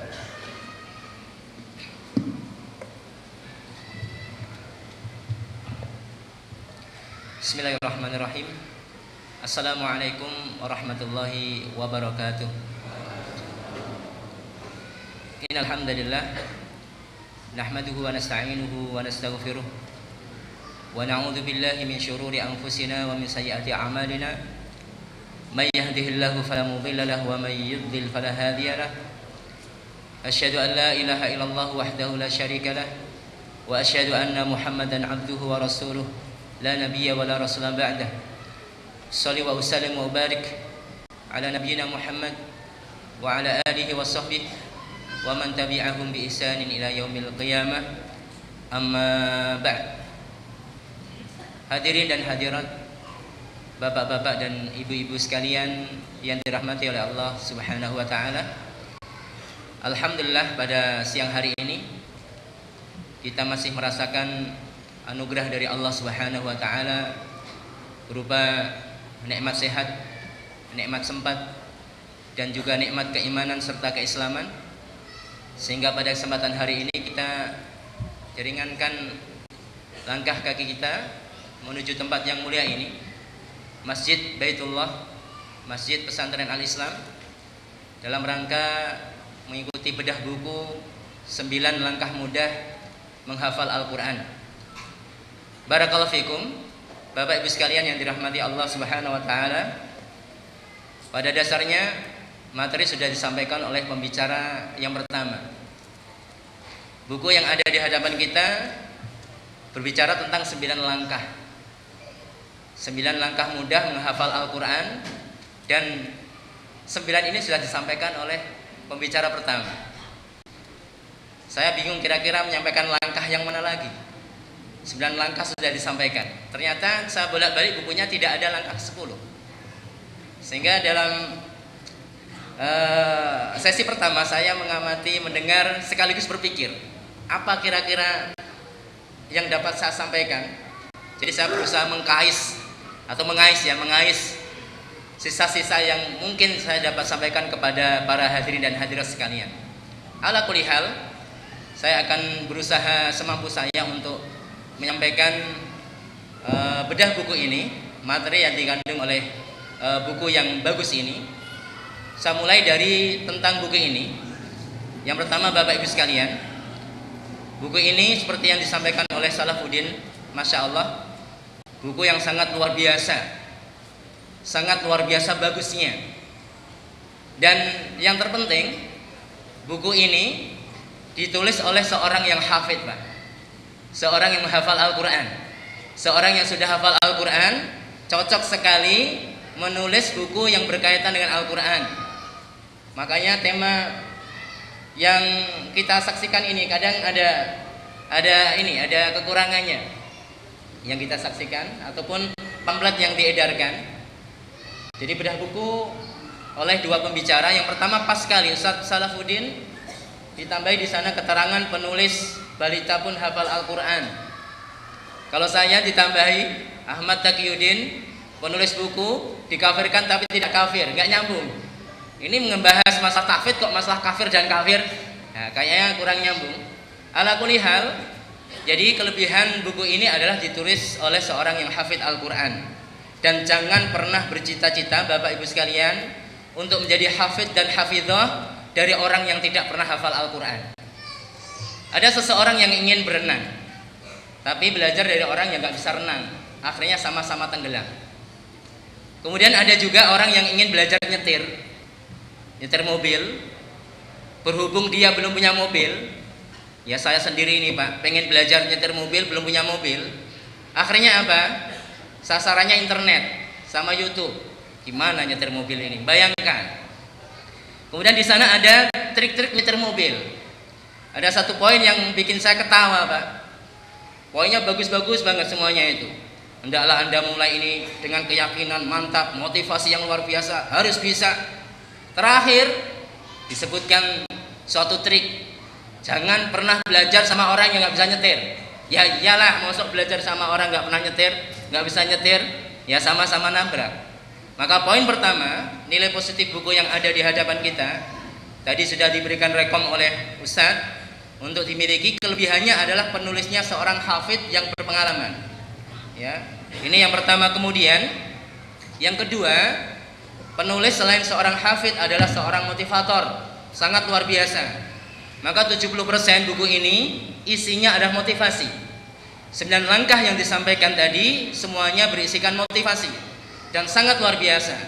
Sehingga di sela-sela waktu saya membaca buku ini, pikiran saya itu teraduk-aduk, Pak. Ketika beliau memberikan motivasi bagaimana kita tuh harus mencintai Al-Quran, memberikan prioritas Al-Quran, saya sering tidak menyelesaikan bacaan selanjutnya. buat apa saya selesaikan buku ini, saya langsung ambil mushaf dan murojaah, Pak. Ini salah satu pengaruh efek yang sangat luar biasa yang hadir dari seorang motivator, yaitu Ustadz Masdi Ubaid, sehingga hadir dengan sajian yang sangat unik sekali. Tidak hanya menyentuh wilayah intelektual, seorang harus cerdas, menghafal Al-Quran itu tidak disyaratkan seorang harus memiliki IQ sekian, tetapi beliau juga menyentuh wilayah spiritual, dibangkitkan seseorang kesemangatan dan motivasi di dalam menghafal Al-Quran. Dan itu terangkum pada 9 langkah mudah di dalam menghafal Al-Quran. Kemudian yang ketiga, kelebihan yang dimiliki oleh buku ini adalah beliau Al-Ustadz Masdi Ubaid hafizahullah ta'ala seorang yang idealis pertama, namun juga realistis. Kenapa seperti itu? Dengan konsep yang sangat luar biasa bagus, sistematis sekali. Beliau sering menyebutkan target seseorang menghafal Al-Quran selama 30 bulan. Artinya seorang itu mampu menghafal Al-Quran selama 2,5 tahun. Ini waktu yang cukup longgar. Ini waktu yang sangat longgar dan tidak khayalan, Pak. Tidak khayalan, karena pada dasarnya Bapak Ibu sekalian, orang yang menghafal Al-Quran itu bukan hanya sekedar setoran, tapi namanya al-hifz, itu menjaga, mengulang hafalannya. Maka ada satu kasus di sebuah pesantren, santri-santri ya, di pesantren tersebut, dan ini biasanya juga wujud di pesantren yang lain. Penyakitnya adalah orang itu terburu-buru di dalam menghafal Al-Quran. Kalau temannya menghafal Al-Quran, menghafal mushaf itu sehari 2 lembar, dia ingin 3 lembar. Bagus, satu sisi dia musabaqah, betul-betul munafasah, berlomba-lomba dalam kebaikan. Namun ternyata hasilnya tidak maksimal. Namun ada santri yang setiap hari hanya menghafal 1 halaman, Pak. Terus istiqomah 1 halaman, terus seperti itu. Sampai akhirnya dalam waktu kurang dari 2 tahun dia menyelesaikan Al-Quran. Dan dia adalah satu-satunya santri yang ketika menyelesaikan setorannya minal jinnati wan nas pada hari Senin atau Selasa, hari Rabunya dia tasmi' Al-Quran 30 juz. Yang santri yang lain yang berlomba-lomba sehari 5 lembar, kemudian mungkin ada yang lebih daripada 5 lembar, artinya lebih dari setengah juz, tidak berani tasmi'. Dan bahkan proses untuk memindahkan memori pendek dia menuju memori panjang itu butuh waktu yang sangat luar biasa. Gak mungkin, gak dobit, adanya dobot. Ya. Gak dobit di sini. Maka satu kelebihan juga yang dimiliki oleh penulis adalah realistis, idealis. Orangnya idealis, lihat dari tulisannya. Namun juga realistis. Bukan berarti saya menafikan program kawan-kawan, yaitu menghafal Al-Quran dalam karantina ya, selama 100 hari atau 1 bulan 2 bulan. Namun memang realita yang ada kadang sering menguap, menghafal Al-Quran dalam 1 bulan tapi menguap dalam waktu 1 minggu, ditambahi harusnya. Dan ini juga menjadi suatu kekurangan bagi para pembina tahfidz. Terkadang kurang menekankan dari sisi yang lain. Yang ditekankan kapan saya bisa menyelesaikan Al-Quran. Ini bagus juga, ada batas, ada suatu rencana, bagus.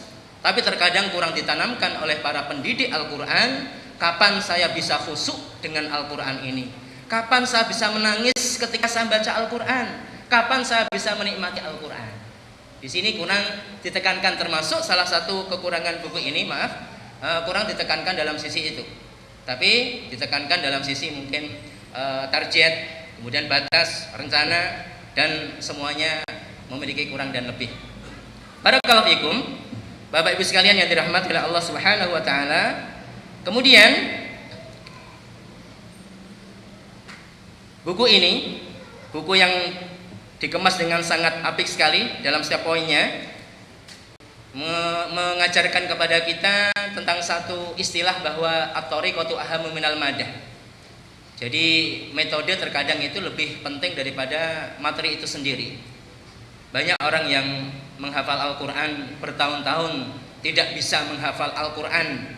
Andaikan dia menghafal kok nggak mungkin nggak kuat-kuat, perlu dipertanyakan apakah metodenya sudah benar atau belum. Ini juga menjadi titik lebih buku ini. Jadi memberikan isyarat kepada kita bahwa memang terkadang metode itu lebih penting daripada materi itu sendiri. Selanjutnya, ya, buku ini semakin terasa indah dengan bahasa terjemahan yang Masya Allah luar biasa, baik dan mengalir. Dan Alhamdulillah penerjemah buku ini adalah salah satu alumni kita, Bapak Ibu sekalian. Salah satu alumni dari Al-Islam yang menerjemahkan buku ini.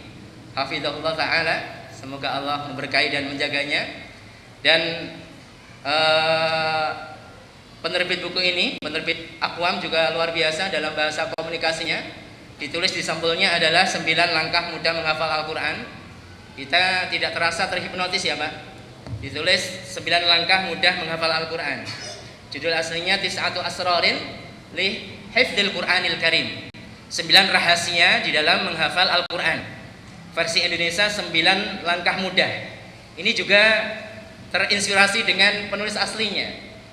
Ya, seorang motivator memberikan inspirasi kepada penerbit. Kita bisa membayangkan andaikan kita menulis judul 9 langkah ribet menghafal Al-Quran, nggak ada yang beli. Alhamdulillah judulnya juga ini ya, komunikasinya bagus, luar biasa.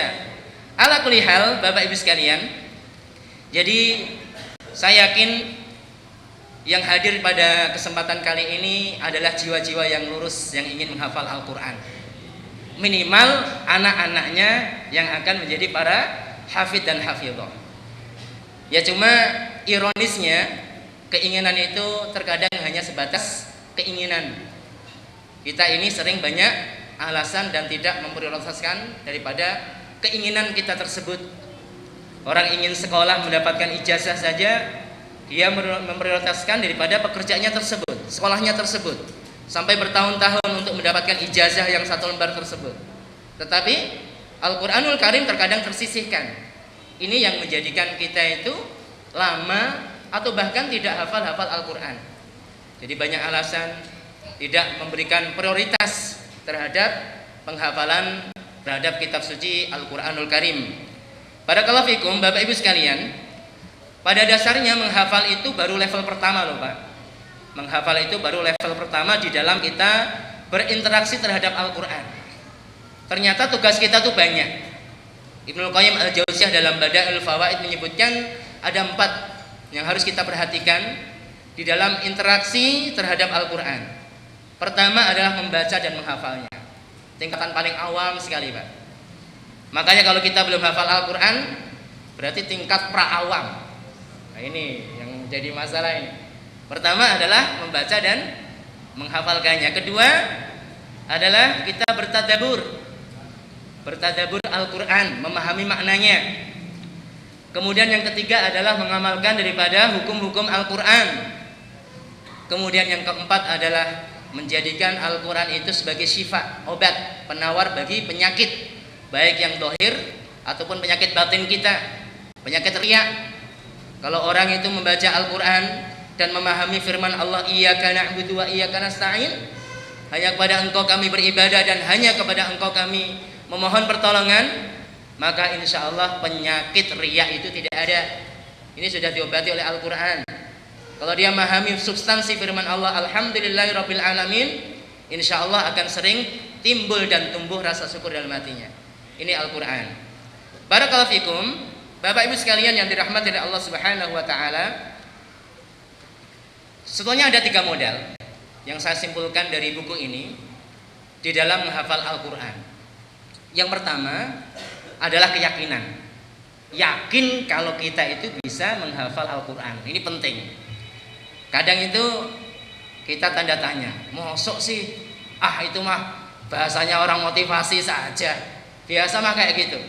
Kan gitu. Orang kurang yakin di dalam menghafal Al-Quran. Di Yaman, di negeri di mana saya pernah di sana, anak-anak kecil tuh Pak, Masya Allah, usianya belum sampai 15 tahun ya. Ada mungkin 10 tahun, hafalan Al-Quran mereka tidak kurang dari 20 juz. Lancar lagi Pak. Bahkan membacanya mungkin belum lancar. Ini mungkin rahasia yang banyak diketahui oleh Ustaz Salahuddin, penulis buku Balita Hafal Al-Quran. Orang menghafal Al-Quran, tapi dia belum bisa membaca Al-Quran. Luar biasa.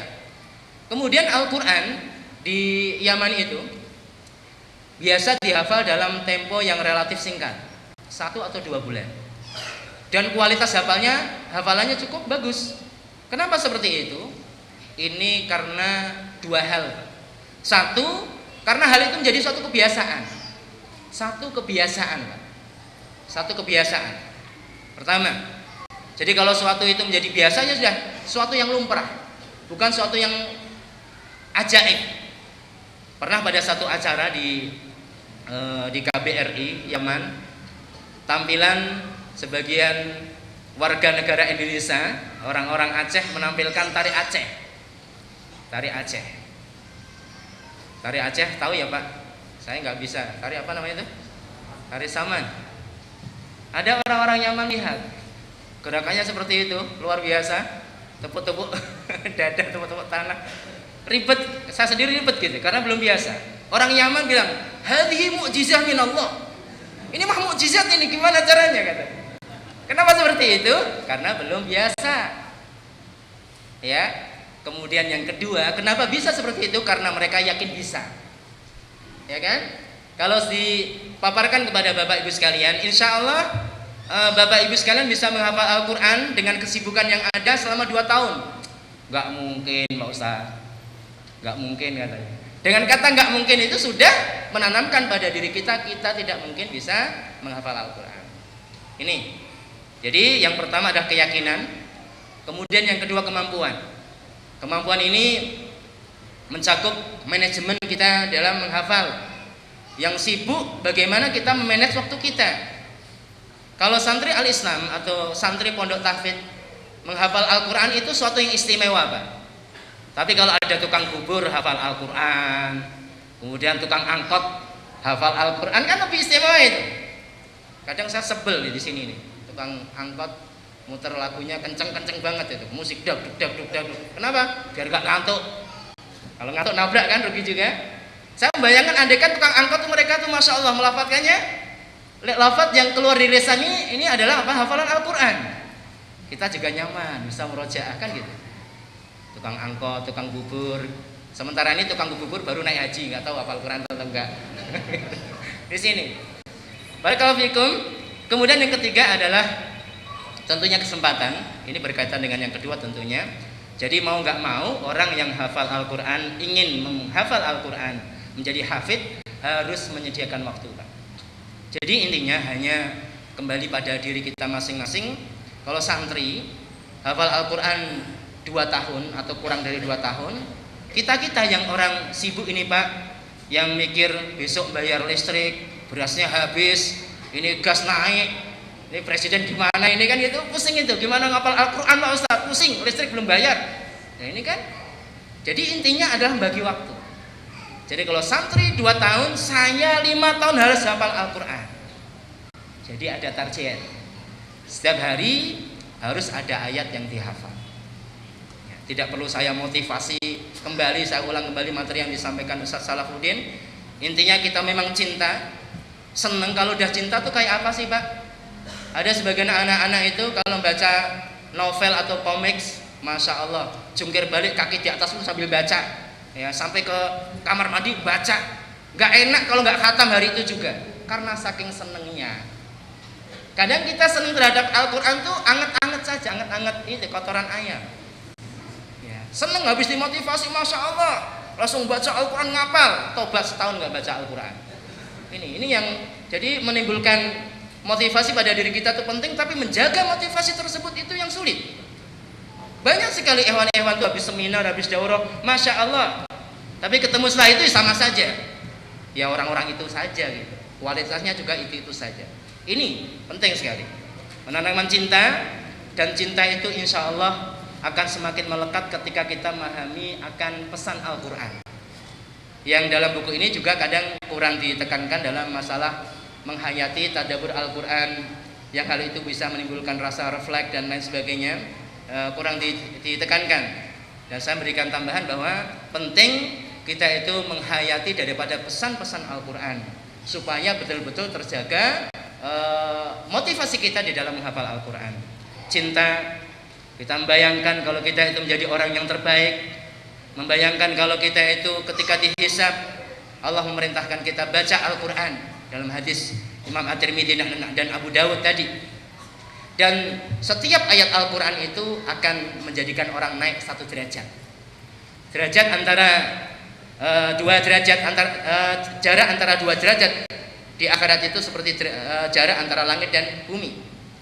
Dan maksud daripada membaca di situ, Al-Imam Al-Albani rahimahullah ta'ala mengatakan al-hifdz, bukan baca bin nazar, Pak.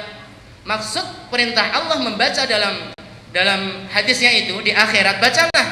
Dan seseorang itu derajatnya sesuai dengan akhir yang dia baca. Itu maksudnya ada hafalan, Pak, bukan baca bil ghaib, bukan baca bin nazar.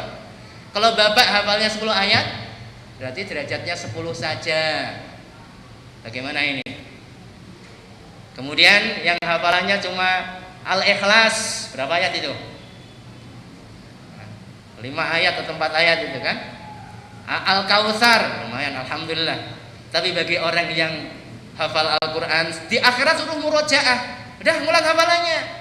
Dan setiap baca ayat naik 1 derajat. Masya Allah. Apa enggak senang kita seperti itu? Kalau kita sadar tentang hal itu, akan berikan kita motivasi di dalam menghafal Al-Quran.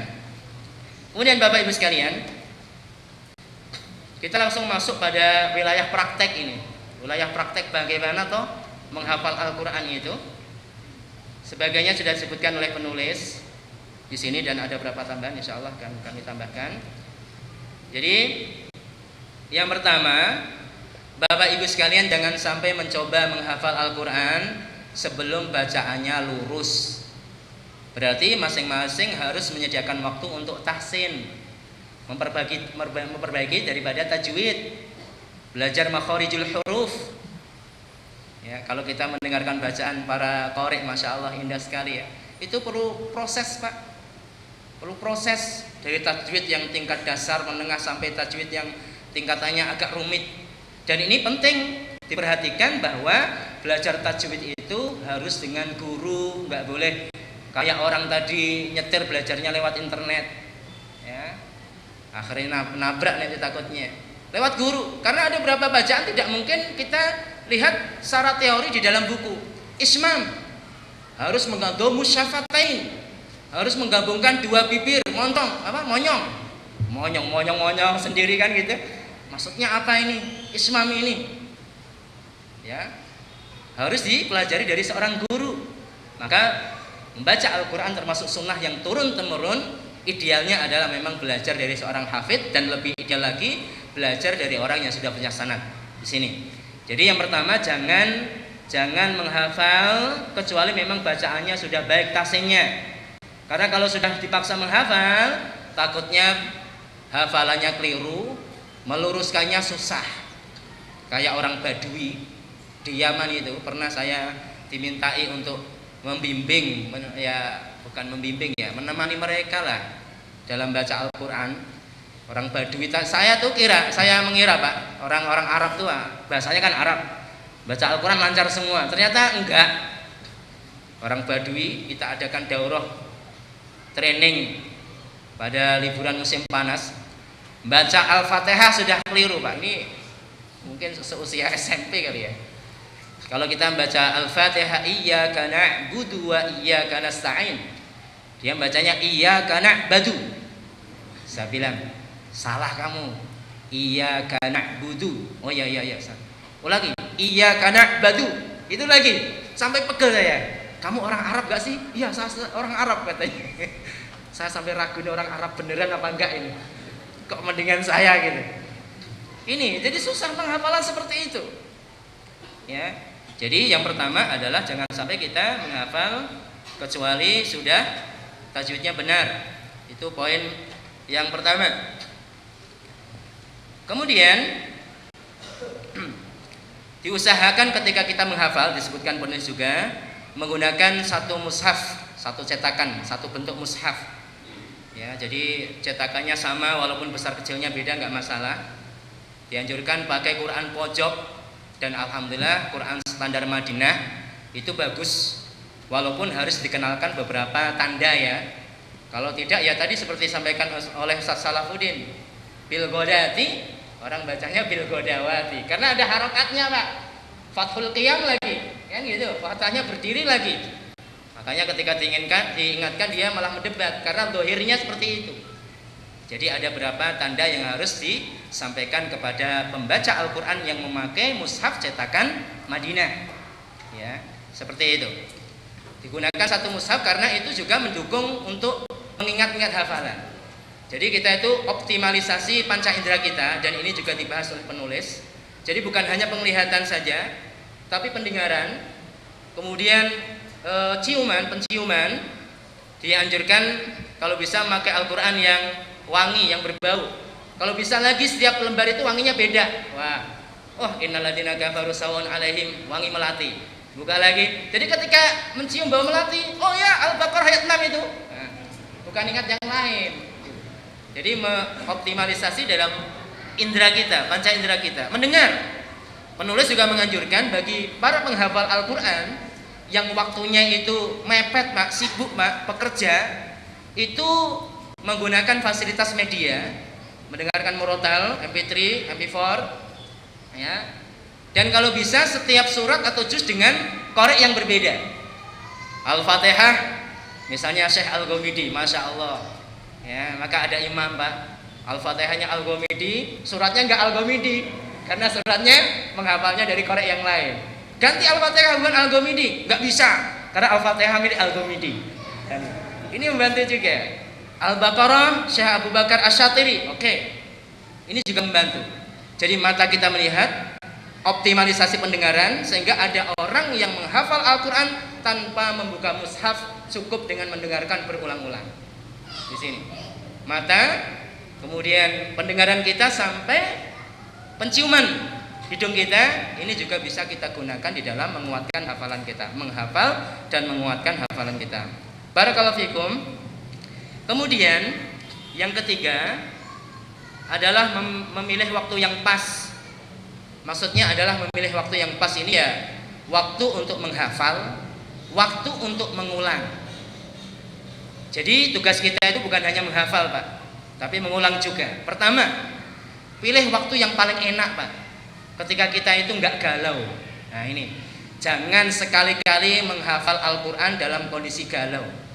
Harus rileks, santai, tidak semrawu. Kalau galau susah Pak. Yang diingat bukan Al-Quran, malah yang enggak, ya kan gitu. Nih mas-mas yang masih muda nih, yang sering galau, maka kesempatan semakin sempit menghafal Al-Quran. Jangan sering galau. Nah, dan itu bisa diciptakan ya. Penulis memberikan contoh pernapasan.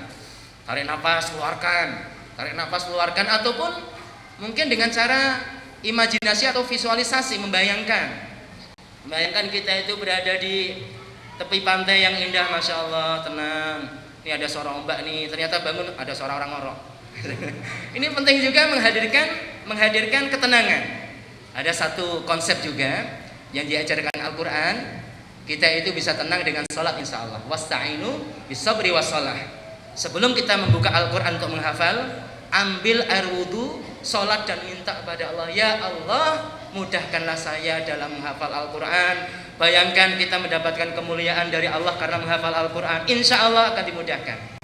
Di sini, ya, mulai dengan sholat, pikiran yang rileks, ambil waktu yang terindah, yang mudah kita menghafal. Karena ada sebagian orang yang bangun tidur itu susah ngapal, Pak. Ada orang yang bangun tidur pikirannya fresh. Maka kita pilih waktu yang enak buat kita, tidak dalam kondisi galau. Kemudian disediakan juga waktu untuk murojaah. Jangan semangat menghafal juga Pak.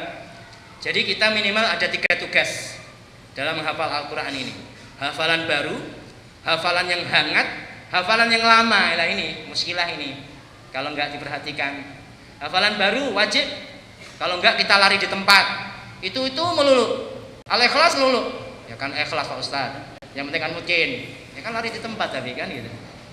Tambah hafalannya. Kemudian hafalan yang hangat. Kalau istilah mahat hafid kita di Yaman, ada al-hifdz al-jadid, hafalan baru. Kemudian hadisul ahad, hafalan hangat. Wajib bagi santri menyetor setiap hari 3 lembar yang sudah dihafal. Maksudnya kalau kita sudah sampai lembar keempat Al-Baqarah, wajib diulang hari itu, tambah hafalan baru. Kemudian ada yang ketiga, hafalan lama, Pak. Misalnya kalau udah dapat 2 juz, dia berarti tugasnya tambah 1 hafalan baru. Kedua, hafalan yang baru dihafal 3 lembar setiap hari terus maju terus. Kemudian hafalan 5 sebanyak 5 lembar. Terus setiap hari. Gak mungkin kita bekerja. Mungkin, cuma mungkin kadarnya dikurangi, Pak. Mungkin sekali. Jangan hanya semangat menghafal. Itu penyakit kita itu.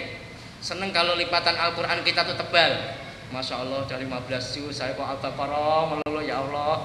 Ini kadang penyakitnya. Isti'jal. Orang yang buru-buru ingin menyelesaikan tapi tidak memperhatikan kualitasnya. Ini perhatikan, memilih waktu yang pas di dalam menghafal Al-Quran dan murojaah. Dan fungsi murojaah ini adalah apa? Jadi memindahkan memori yang jangka pendek kepada memori yang jangka panjang. Kemudian meningkatkan refleksi, bukan refleksi, refleks ya. Refleks lisan kita di dalam murojaah. Maka perlu dilatih hewan-hewan sekalian. Ketika murojaah Al-Quran itu sambil aktivitas. Ada orang yang murojaah Al-Quran bisa sambil duduk, ya kan? Tapi ketika suruh jalan, kabur hafalannya. Maka idealnya seorang sopir angkot bisa murojaah ketika nyopir angkotnya. Ya, orang bekerja besi bisa murojaah ketika mengerjai kerjaannya. Ya, seorang dokter bisa murojaah sambil operasi. Nanti takutnya keliru ya Pak. Habis operasi HP-nya ketinggalan di perut. Ini ada bunyi-bunyi ternyata ketinggalan, operasi lagi. Jadi silakan Pak ya. Jadi murojaah, refleks, tapi refleksnya jangan kebablasan. Ini biasanya orang ngantuk menghafal atau murojaah. Alam tara kaifa fa'ala rabbuka bi ashabil fil, alam yaj'al kaidahum fi tadlil. Ngantuk kan? Wa arsala 'alaihim ghairil maghdubi 'alaihim waladdallin. Ya kalau nggak imam nggak masalah. Kalau imam aminnya kok 2 kali nih, makmum bingung. Kok amin lagi? Mau nggak amin nggak enak kan, ghairil maghdubi 'alaihim waladdallin lagi kan? Ini murojaah membantu kita refleks di dalam menghafal. Terkadang otak kita tidak berperan banyak, jadi langsung nyambung. Ini diusahakan. Jadi banyak murojaah. Kalau bisa, mungkin kalau bagi bapak-bapak yang sibuk bisa menghafal 1 hari 2 ayat, 2 ayat sampai hari Jumat. Ya Jumat berarti berapa ayat Ibu? 6 kali 5 10 ayat. Hari Sabtu sampai hari Ahad itu jangan nambah hafalan, murojaah semuanya. Namun murojaah harian juga jangan ditinggalkan. Biasanya kita tuh kebiasaan ya, budaya orang Indonesia kebut semalam untuk menghadapi ujian. Ini keliru. Murojaah tiap hari jalan, tapi kita sisihkan hari-hari tertentu untuk tidak menghafal baru, tapi khusus untuk mengulang hafalan kita hari Sabtu atau Ahad. Dicoba silakan. Ya, ini mingguan. Nanti kita sediakan waktu bulanan untuk mengulang hafalan semuanya. Ini perlu kita praktekkan. Ini insya Allah lebih praktis ya, lebih praktis karena insya Allah mudah kita praktekkan. Coba kita praktekkan 1 ayat atau 2 ayat. Kapan mulai? Ya nanti habis training, habis bedah buku. Jangan besok, nanti habis bedah buku. Langsung, jangan ditunda-tunda. Saya menghafal Al-Quran. Jangan seperti yang disampaikan Ustaz Salahuddin. Jangan sekali-kali kita tulis itu saya akan menghafal Al-Quran. Hasilnya ya akan kan gitu kan. Seperti konon ceritanya Abu Nawas mengumumkan bahwa besok dia akan terbang. Orang pada ngumpul, kok gak terbang kamu Abu Nawas? Lah wong saya bilangnya akan terbang kan? Ya kayak gini terus kan gitu. Bukan terbang, akan terbang. Oh iya benar. Jadi hafal Al-Quran. Jangan saya akan menghafal Al-Quran, saya menghafal Al-Quran. Sudah. Barakallahu fikum. Kemudian selanjutnya Bapak Ibu sekalian, menyambung antara ayat lebih diutamakan daripada menghafal. Ini bisa saya sedikit jabarkan. Jadi memang tidak mungkin seseorang menghafal secara langsung, tetap 1 ayat dan 1 ayat. Ada berapa metode tentunya. 1 halaman itu kalau di Quran standar Madinah 15 baris ya Pak. 15 baris yang terdiri dari beberapa ayat. Ada orang yang menghafal per baris walaupun tidak selesai ayatnya. Ada orang menghafal satu ayat langsung, tapi masalahnya ada ayat penuh tuh Pak, satu halaman itu satu ayat itu. Ayat yang berkaitan dengan dain itu kan satu halaman satu ayat itu. Ribet juga. Ini pilihan tergantung kita, mudahnya bagaimana. Kalau satu baris, oke, satu baris. Satu baris dihafal, akhir sampai akhir baris 15 baru dirangkai. Itu susah biasa.